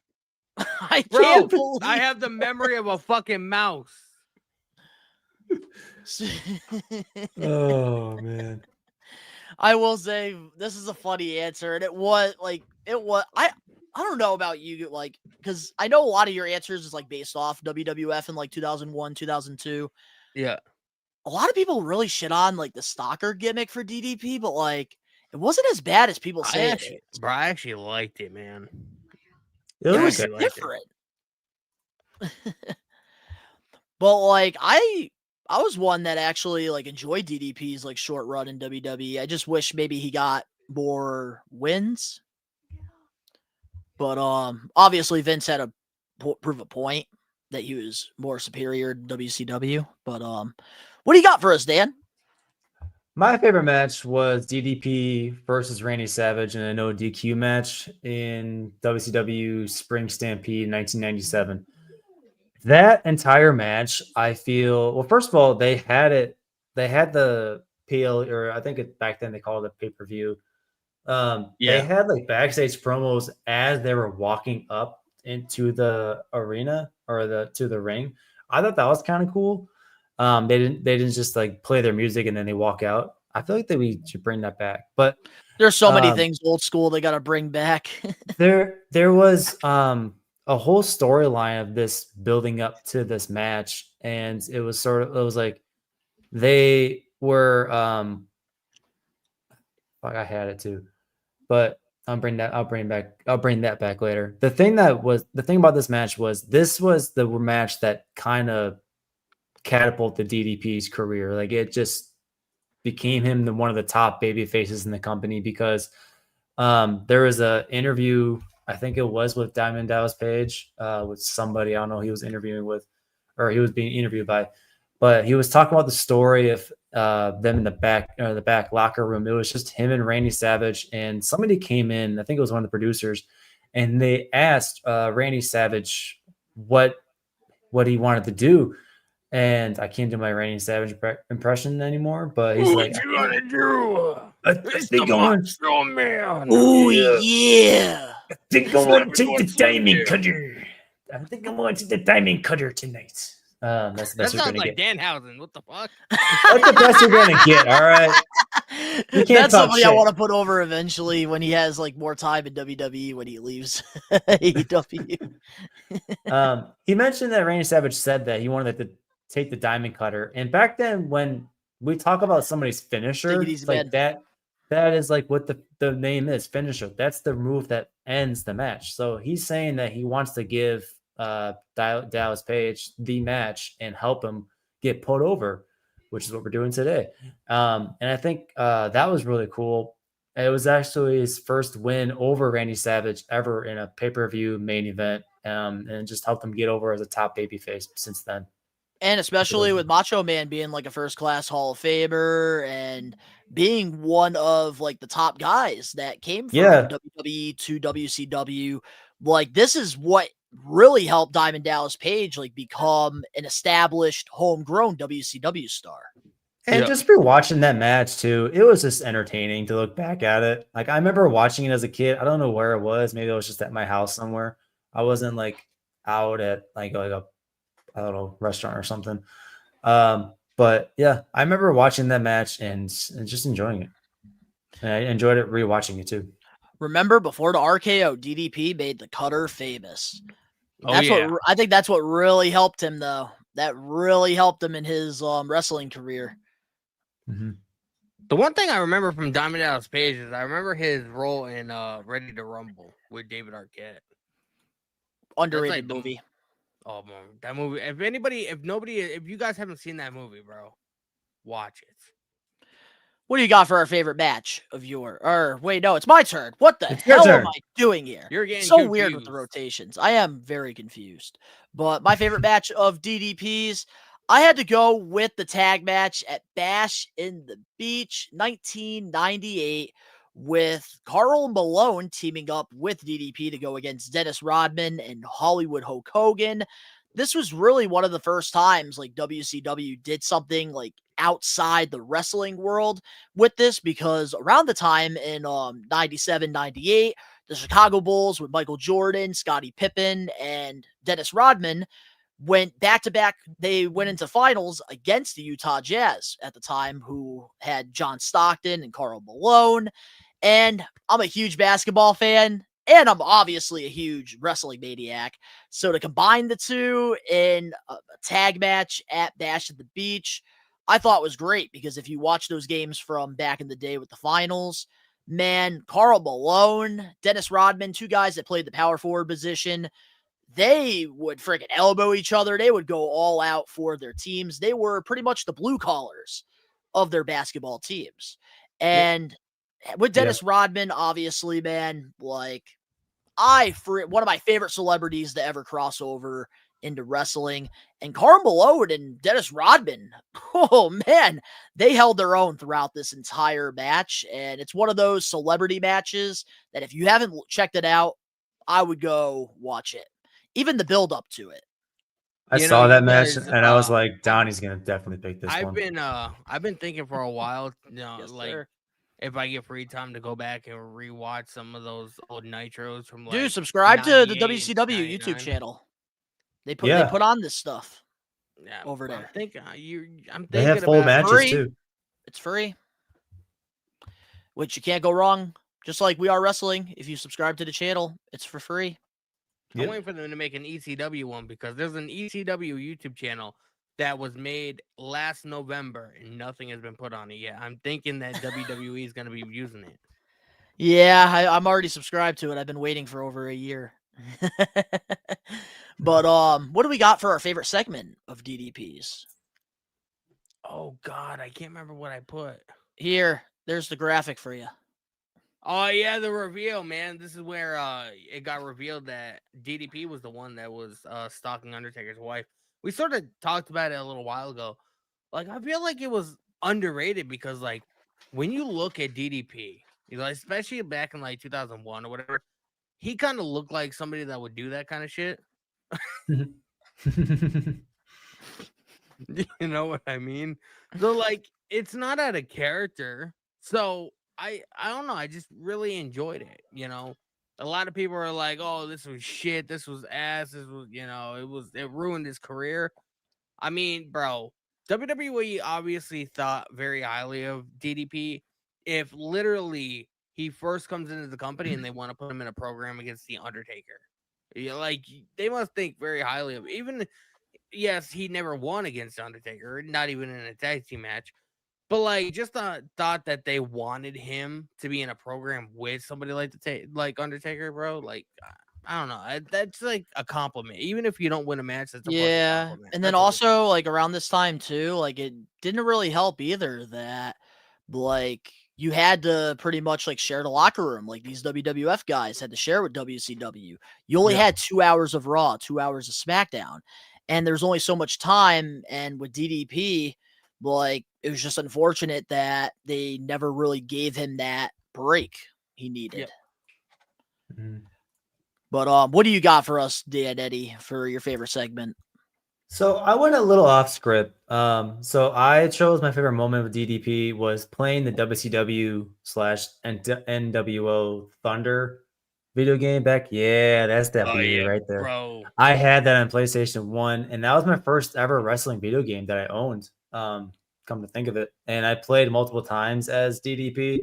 Because I kind of felt cool playing as the guy who was on the cover, and it just kind of brought up some nostalgic memories. Looking back on it, like I actually was watching like gameplay of it on YouTube once I got done with my research here. I was just kind of watching it on YouTube, and I was like, "Wow, these graphics suck." But at the same time, I'm like, they were so fun back in like I remember doing this. 2000. The promos. I think I have sort of like photographic memory too, because I remember watching the beginning intro or like the promos or like the little just video cuts in and out while you're playing the game. And I remember like just remembering seeing them on my big ass like tube TV back in whatever 97 or whatever it was, aging myself here. But I just felt that was really cool. Because when I think of Diamond Dallas Page, I don't necessarily think of him wrestling on TV, which I did watch him wrestle on TV. Don't get me wrong, but I immediately go to that video game because it just because when we were kids, man, like video games. I just have fond memories of it. It's some of the most nostalgic memories we have. Back when times were simple. Yeah. You're not fighting a fucking new ass Bill every day. I remember. So wait, hold on a minute. Let me get this straight, Danny, because I heard you immediately react to yes. So let me get this straight. Me or you wait? No, I'm talking to Danny Huckins here. Oh, so let me get this straight. You played this game here, WCW NWO Thunder. Am I correct? I'm pretty sure there was also a There was also I can't remember Revenge. the name of it, but there was also a it was like game. It was a WCW. So wait, game, you wait. all So you so you, fought okay, was- so, all you okay. did So was wait, fight you backstage or so wait, something. you've played WCW video games. Yes. You've never watched a DDP WCW match. I don't think so. I watched the one that he did. He was in a match in that movie, Ready to Rumble. That's like buying the Call of Duty. That's like buying the new Call of Duty just to play the zombies and not even worry about the campaign. And like, I mean, I might have seen DDP. Yeah, in a that dude, match that's like on, buying Call of Thunder. Duty and you hate guns and you You have to, bro. you Like play I said, bro. Like I said, like I was a WWF Monday Night Raw guy. You know what I mean? Yeah, yeah, you were playing the WCW game. Well, yeah. I also played SmackDown Know Your Role and SmackDown 2 or whatever it was. That's not surprising because you're a WWE guy, but you played like- WCW backstage. What's wrong with me playing a WCW game, bro? You never watched the DDP WCW. It's not that, yeah, but the thing is, you're missing the point. It's not that I didn't want to. It's that back then I couldn't fucking DVR it and watch it after Monday Night Raw was over, so I had no option. Well, You take know, your it's not like I could- VHS and it's not like rewind it. It's not. I wasn't rich enough to have 2 TVs in my house. Hey, Blockbuster always said it. Be kind, rewind. Did you bet wrestling matches from Blockbuster? That's how I got into the old school stuff, actually, was from Blockbuster. I My mom didn't always know took that. me there. A little fun fact about me. I didn't start watching until 97, so I can't watch anything past 97 or anything before 97. I can't do it. It just That's looks sort of me too too. to me. Like mid You see, 90s. That's where I started watching it. like I could only like really watch like early 90s. My like 1990. to my recollection, I say this a lot, and I could be wrong, but I don't think I am because I remember Kane debuting. But I want to say the very first show I ever watched was Bad Blood '97. Yep. Taker and Shawn in the Hell in a Cell match. I vaguely remember that, like, because I remember like the red lighting and me getting scared, and I fucking ran home. Hey, Daddy, was DDP a part of that match in '97? No, he was in WCW. We're putting over DDP. All right. Well, getting back on topic now. My favorite. Oh, sorry. One more thing about this game. The reason why I thought it was cool was I don't see Welcome back, Josh. I don't see him anymore like this, but they had Red Face Sting along with Randy Savage and like Goldberg. Wolfpack. Yeah, I thought that was really cool when I looked back on it. Anyways, well, fun fact: all these old pro wrestling games were made by the same company that made the AEW game that's now fucking like dead. So I just want to let the We Are Wrestling Maniacs know once a month when it's myself, Dan Eddy, and Danny Huckins, we're going to be going overtime. All right. Well, let me get into my favorite segment now. Fun fact. I'm just kidding. Go ahead. I had to go with this segment right here with DDP teasing that he was going to join the New World Order. Oh, yeah. Kevin Nash and Scott Hall. And people were like drained. Like how we felt when Triple H and JBL had those WWE championship runs in like the Ruthless Aggression era. This is how people felt about the NWO. There were some Pete fans.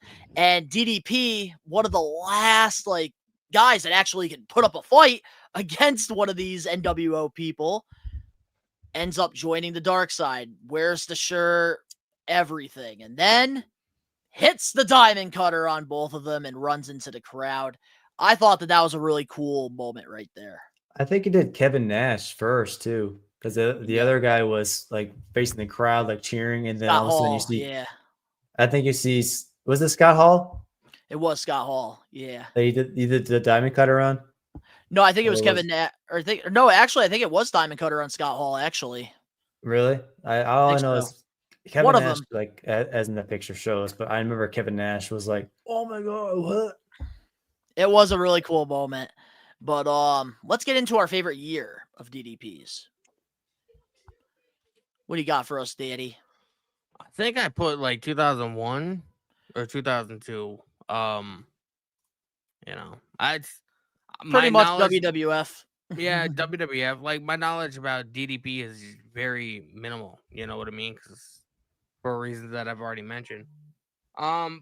But I like that story that he had with Christian. I thought that was pretty fun. That's pretty much it. I don't really have much else to say. All right, what do you got for us, Dan? So I got 1997 through 1998. He won the WCW United States Heavyweight Championship, which was his longest title reign in his career. He had those iconic matches with Randy Savage. And stats guy here. So out of his 840 total career matches, 637 were 1v1, and he won 61% of his matches, which was 389 of them out of the 637. The year with the most matches and the year with his highest win percentage was 1998. I love the stats. Love it. That's why you're here, Dan Eddy. But the stats. Getting into my favorite year of DDPs, I also went with 1997 on this one because, man, this was just the best work he was doing during this time, especially with Randy Savage, which I know I'm going to get into in a minute, but like DDP was just so good during this time, especially with like little to like no experience. It was impressive how fast like he learned how to wrestle and stuff and had the career that he had. But let's get into our favorite rivalries of DDP. I think I put Undertaker, if I remember correctly. Yes, you like did. I said, like even though DD, this isn't like, the most the best work that DDP has ever done or whatever. Just the fact that, he was in there with the Undertaker, and like even in 2001, like Undertaker was extremely like legendary. Like even if you've never watched a pro wrestling match or watched anything WWE related, like everybody's like, "Oh yeah, I know the Undertaker." You know what I mean? Just because like he transcended what pro wrestling is. You know what I mean? So it's just the thought that this dude came over from a rival company, WCW, and they put his first feud was with the Undertaker. I mean, you can't go wrong with it. I wish DDP would have, uh, at least looked good during it. He could have He didn't benefited from necessarily, winning a match at least. yeah. But I mean, They kind of just put him on they the would back burner once he joined WWF. but they wouldn't put you in a match with the Undertaker if they didn't think you were worth doing it or that you were good enough doing it, because like Right. Undertaker was Vince's meal ticket. So last thing they wanted to do was put somebody in with inexperience put in there with the Undertaker to potentially injure the Undertaker. Like, they must have saw some kind of value in DDP to put him in there. And also, he was one of the more notable names that actually like didn't stay with AOL during the time, because with WCW contracts, like it wasn't easy and stuff. Like you couldn't have both getting paid by WCW still with AOL and a Yep. WWE contract. And That's why DDP was Goldberg one of the didn't come more over, notable and names. A that's lot why of them Goldberg didn't. and NWO and like And all we these got him guys years didn't come later. over. Yeah. But I think with Undertaker and DDP, just because DDP had this successful big career in WCW, I think people still like this was underrated during its time. Like this was good storytelling. This was good rivalry. And I think the reason why like people don't really like it as much as you and I, Danny, is because it wasn't DDP and WCW. Like this wasn't world champion Diamond Dallas Page. And also, he didn't even win a match with The Undertaker. And I think that really didn't help either with this rivalry. And I think if DDP had won a match against Taker, maybe in like this instant, beats The Undertaker, maybe people would have a different perception on this rivalry, because the way they did it, the way they brought DDP to the main roster in WWE was great. Tyrus, I should have probably picked DDP's feud with Randy Savage, but I've never seen a match that they had. I tried to pick something that I had at least some knowledge of, because my DDP knowledge is very limited. So, Which is fair. All right, what do you got for us, Dan? I went with Randy Savage. That was my rivalry. What I mentioned the match I mentioned earlier with what was the Spring Stampede. The rivalry between them feels like well, back then they were trying to do this whole behind the curtain thing, making real life scenarios and then incorporating it into the WWE storylines.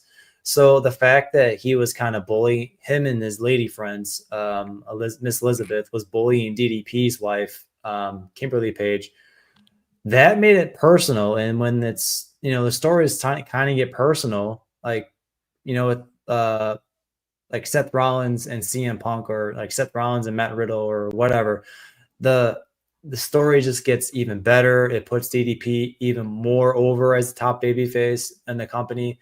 And they just had some iconic matches. So I just fell in love with it right away. He did have some good feuds with The Undertaker.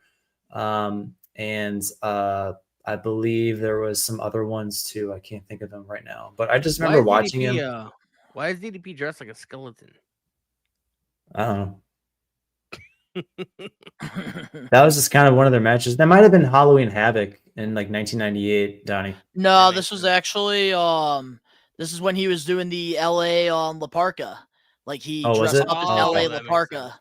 Because I know I think they had a match during Parka, one not Halloween LA Havoc. La Parka. It's La Parka, not LA. Well, go fuck yourself. Get it fucking right, you encyclopedia, bitch. La go win a belt. Hey, I might have the encyclopedia brain when it comes to wrestling, but when it comes to pronouncing, that's another little thing. Got a little nepotism. I also went with DDP Macho Man Randy Savage. I had to go with because I love me a personal feud, like Dan Eddy was saying. I meant to mention this earlier for the favorite match. When I was mentioning when they were doing like backstage promos, one of Randy Savage's promo was walking like through the hallway leading up to the ring. He was talking to, I think it was Miss Elizabeth at the time.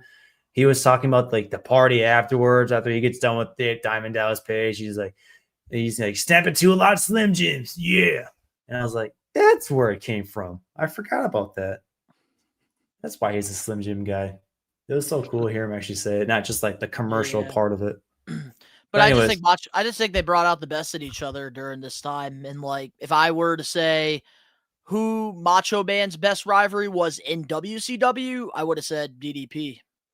But let's get into our dream opponents, dream scenarios. What do we have here, Danny? What's your dream opponent? I can't remember. I can't believe you. No, here's his. Out of anybody, Danny, I can't believe you picked this person. Oh, I know who you even picked. Oh yeah. It's just somebody random. So why, out of anybody, Darby Allin? Because is it because they did DDP that on Gauntlet episode? DDP is good at fixing people with DDP yoga. I felt like Darby Allin was a good candidate. It's like you break them and then you fix them.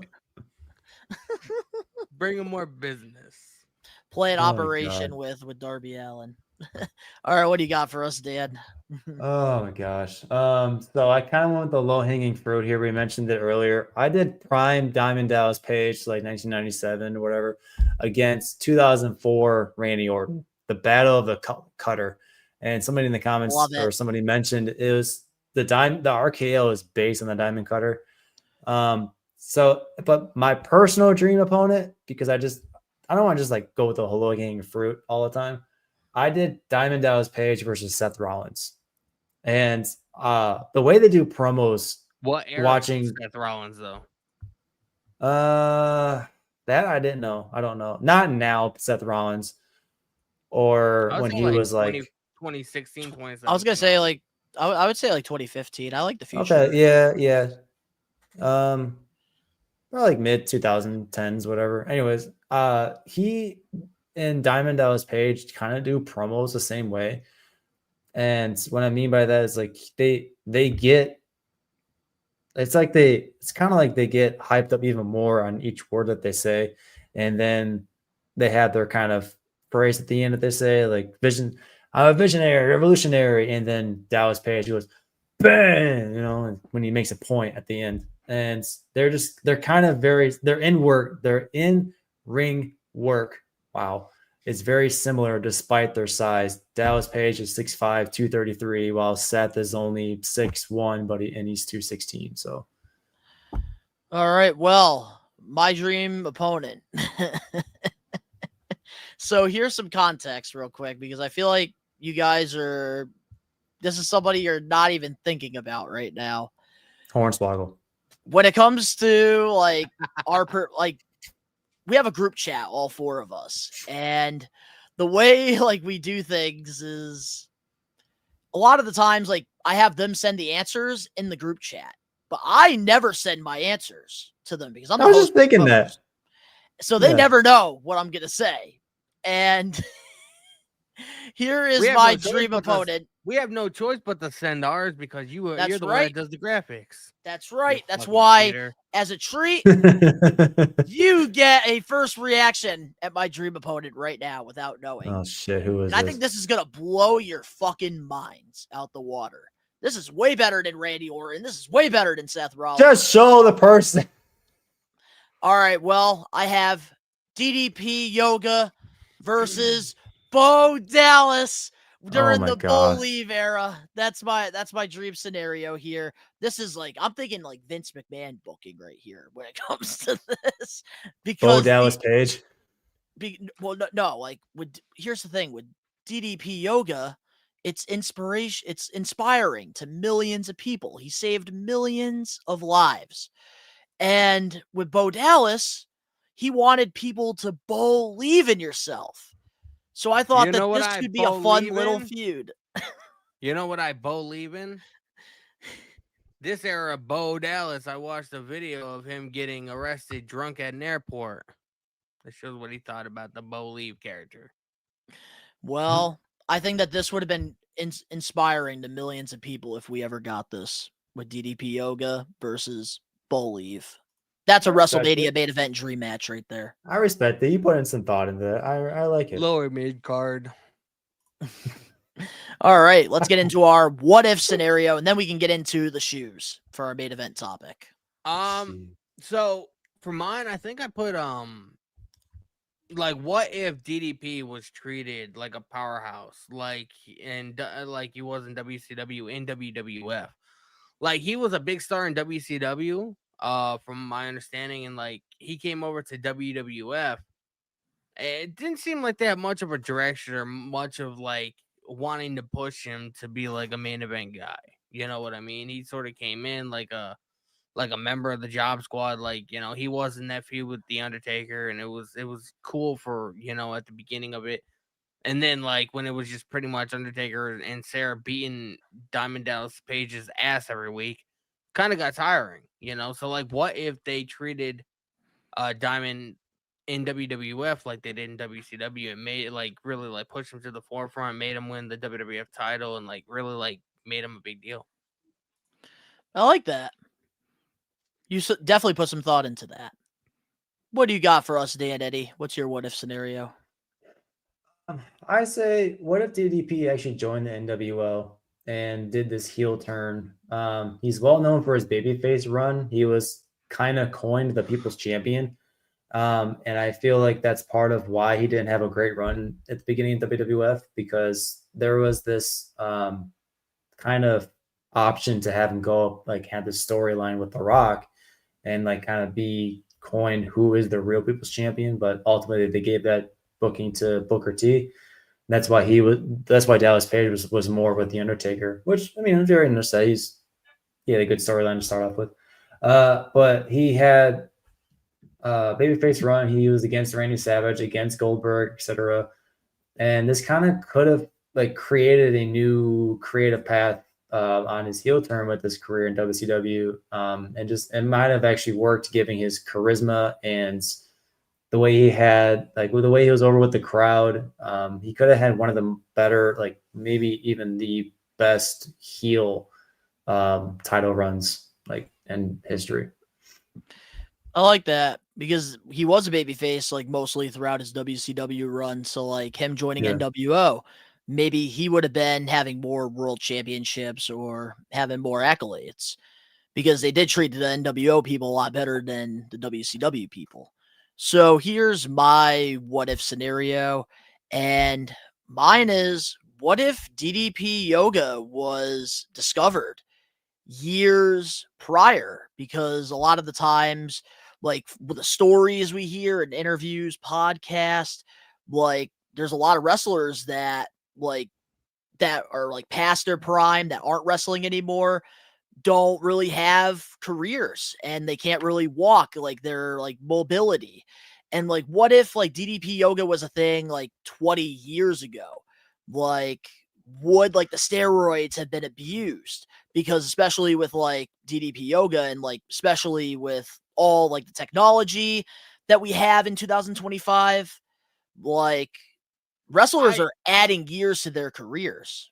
I feel like the steroids still would have been a thing or whatever, because like the steroids didn't really necessarily help for pain. It was all about like, what your body looks like. And like back in like the 90s or whatever, Vince was all about like, you had to fucking look like a brick shit house. You know what I mean? So it wasn't necessarily about pain. So I do think the steroids would have still been a thing or whatever. But also too, DDP Yoga did help a lot of people get in their best shape too of their careers. I do feel like it would have helped a lot of people. The first person to really like discover DDP Yoga, like besides obviously DDP himself, that was like on the mainstream or whatever, that really helped their career, I think, was Chris Jericho. And then he passed it on to, I think, Adam Copeland, and like so on and so forth. And it just sort of like Stevie expanded to Richards, pretty much everybody in Goldust. pro wrestling. And I think DDP Yoga's only been around since what 2010. I think was like when that. I It remember hasn't seeing been long. I remember seeing a video Yeah, I think it was where like 2010. where DDP and Chris Jericho were like sitting down eating waffles or something like that. I don't remember the Go context. for some waffles right now. I think that was like 2010, 2009, somewhere around there.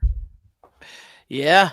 Well, man, DDP has had quite the career, and honestly, this was a really good time This was getting fun. to put over somebody, especially who has done bigger things outside the ring, who I think if there's anybody in the world of professional wrestling that deserves to be put over, deserves their flowers, it's Diamond Dallas Page. There's nobody else in this world that deserves their flowers more than this man who has saved millions of lives.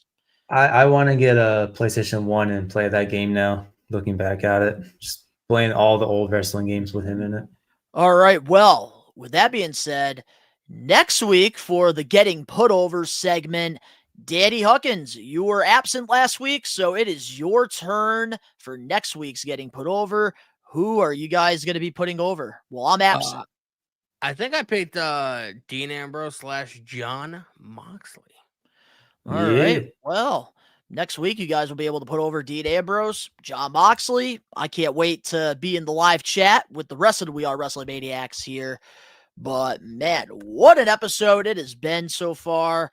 And let's finally end things off with our We Are Wrestling podcast main event topic. If we extend this another half hour, we'll go 4 hours. And we're not doing that. We're already over time by. We're already in record pace. We're already in record pace.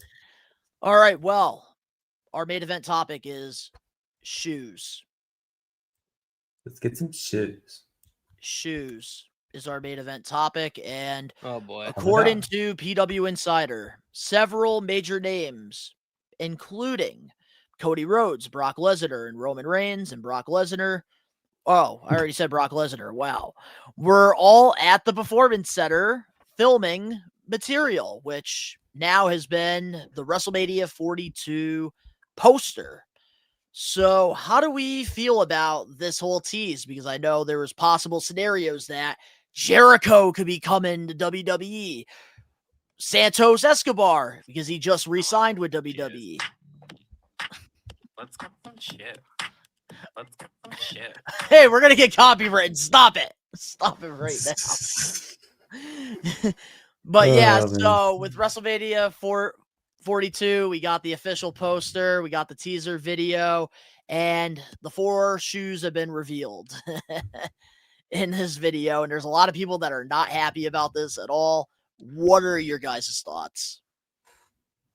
Yeah, I thought it was gonna be like a return of somebody. Like I mentioned in the group chat, like I was like, I think it's Santos Escobar. You know, I think he's coming back. He's been on TV for a while. Got announced that he's re-signed or whatever.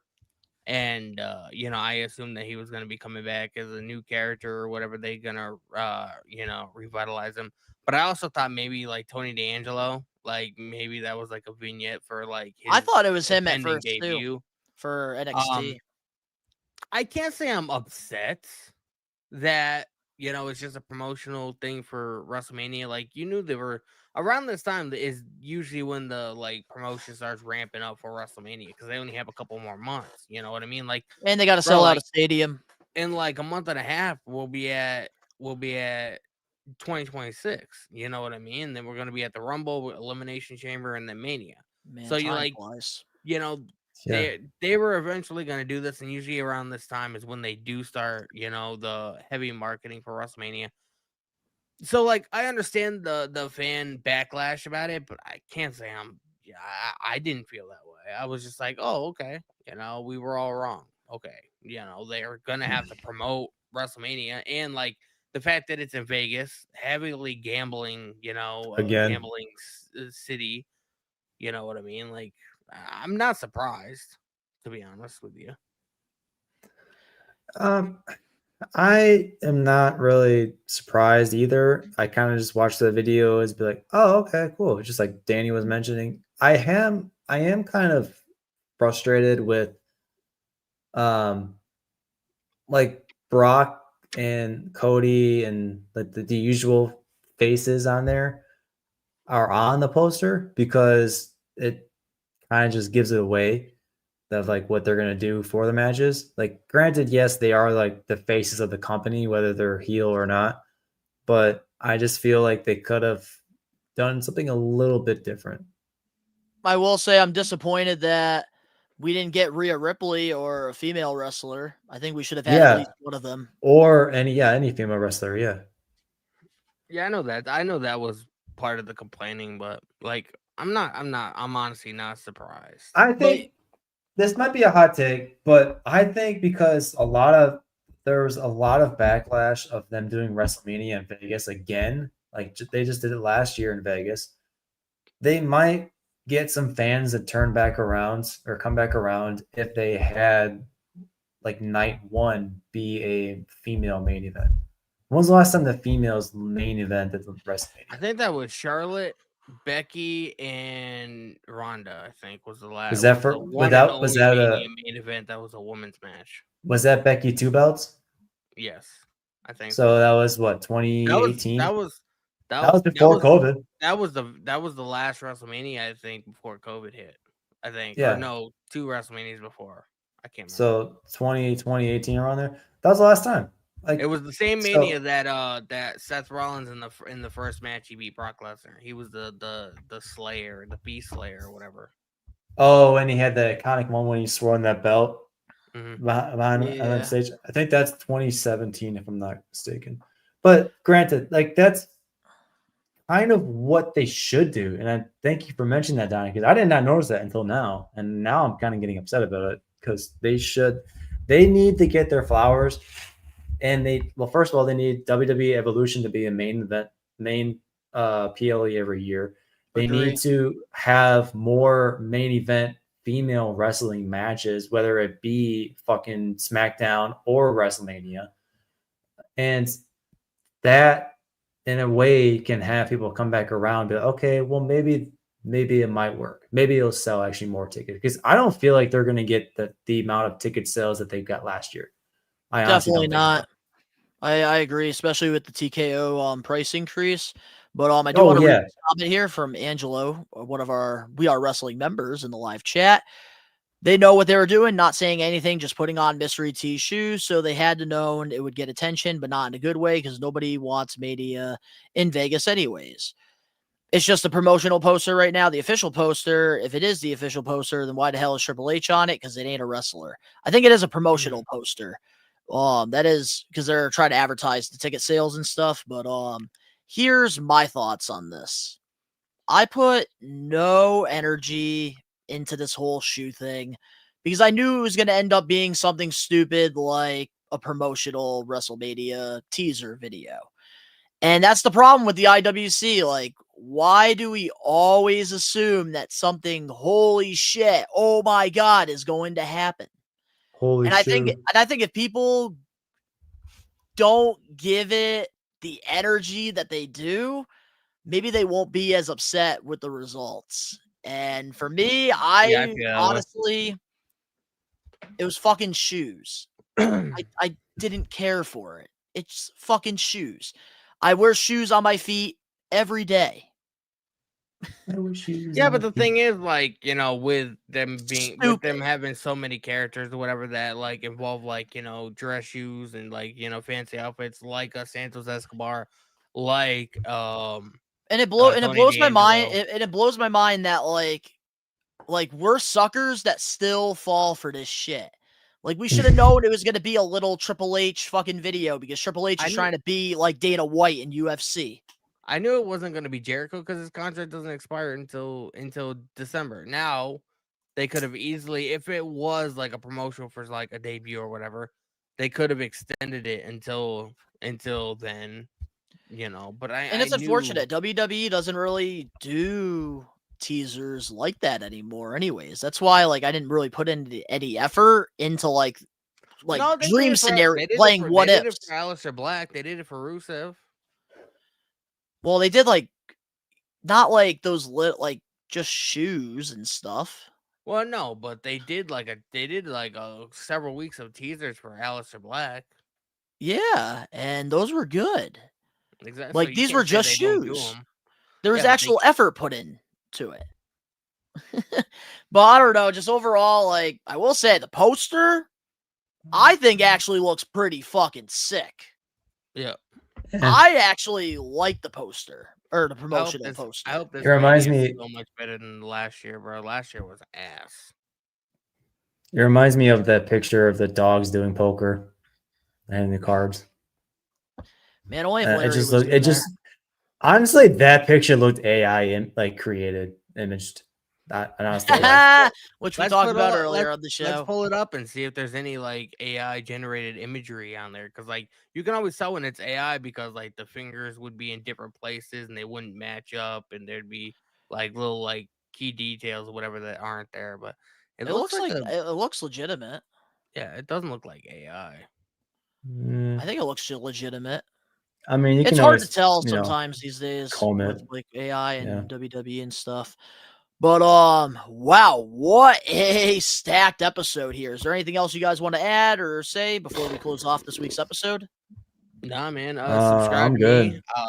I just like Donnie here. I more than likely will be live on Saturday. I won't be live for SmackDown, but if you want even more content, I do stream all the weekly shows and do watch alongs and stuff like that on my channel. So if you want somebody to hang out with and watch Raw, SmackDown, AEW, whatever it is, when this guy's not live, come and hang out with me.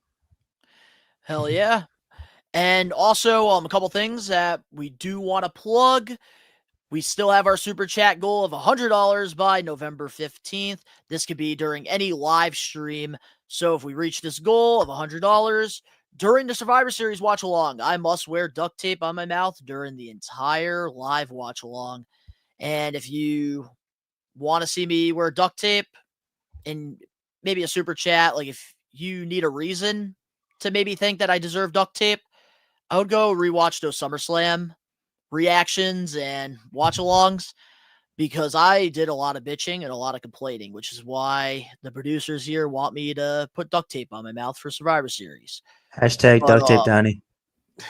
Hashtag duct tape Donnie, I guess. That's the new trend. Trending more than AEW Dynamite. But a couple vlogs we have up on the channel, TNA Slammiversary.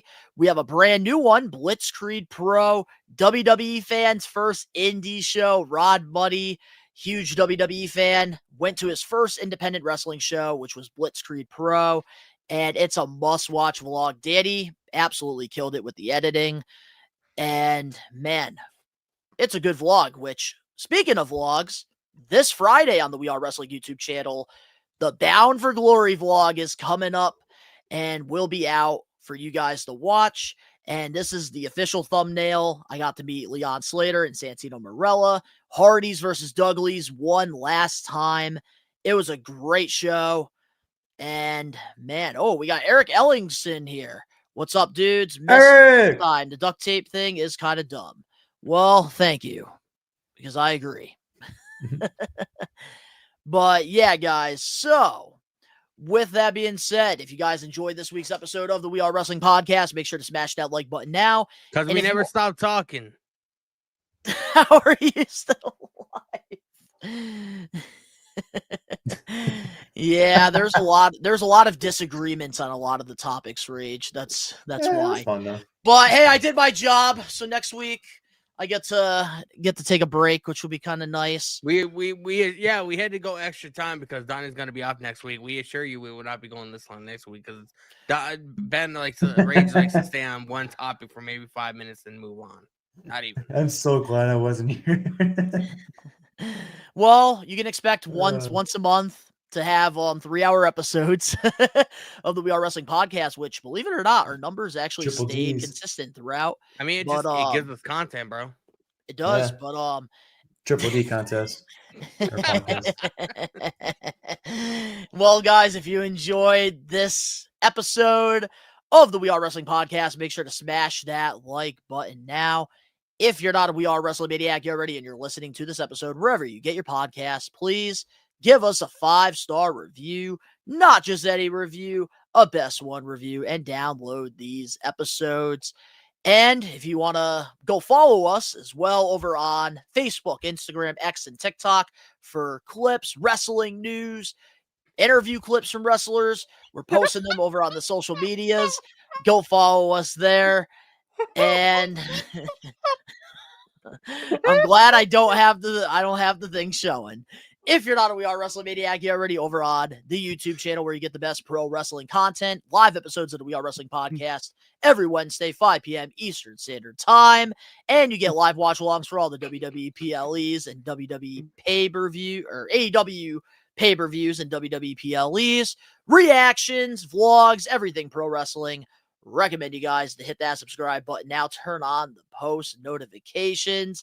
And Rage loves you guys, and he'll see you Pokies next week. Links down in the description box below. You can go follow all of us over on our social medias and all that fun stuff. Danny, he was saying it earlier. He does live watch-alongs for all the weekly shows, PLEs, everything over there, and wrestling reactions that he's been posting on there.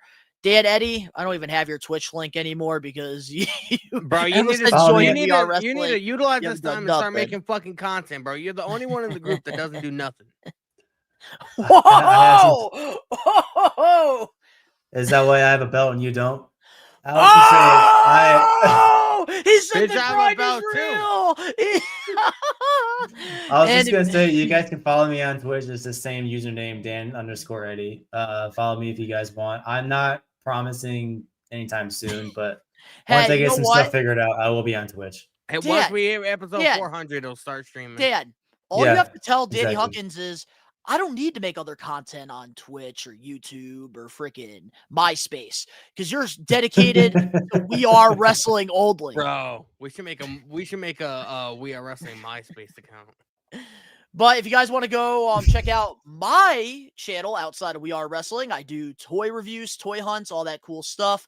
All the links down below. But of course, to all the We Are Wrestling Maniacs out there worldwide, we are taking over. Peace. We've gone off the rails. I'm fucking tired.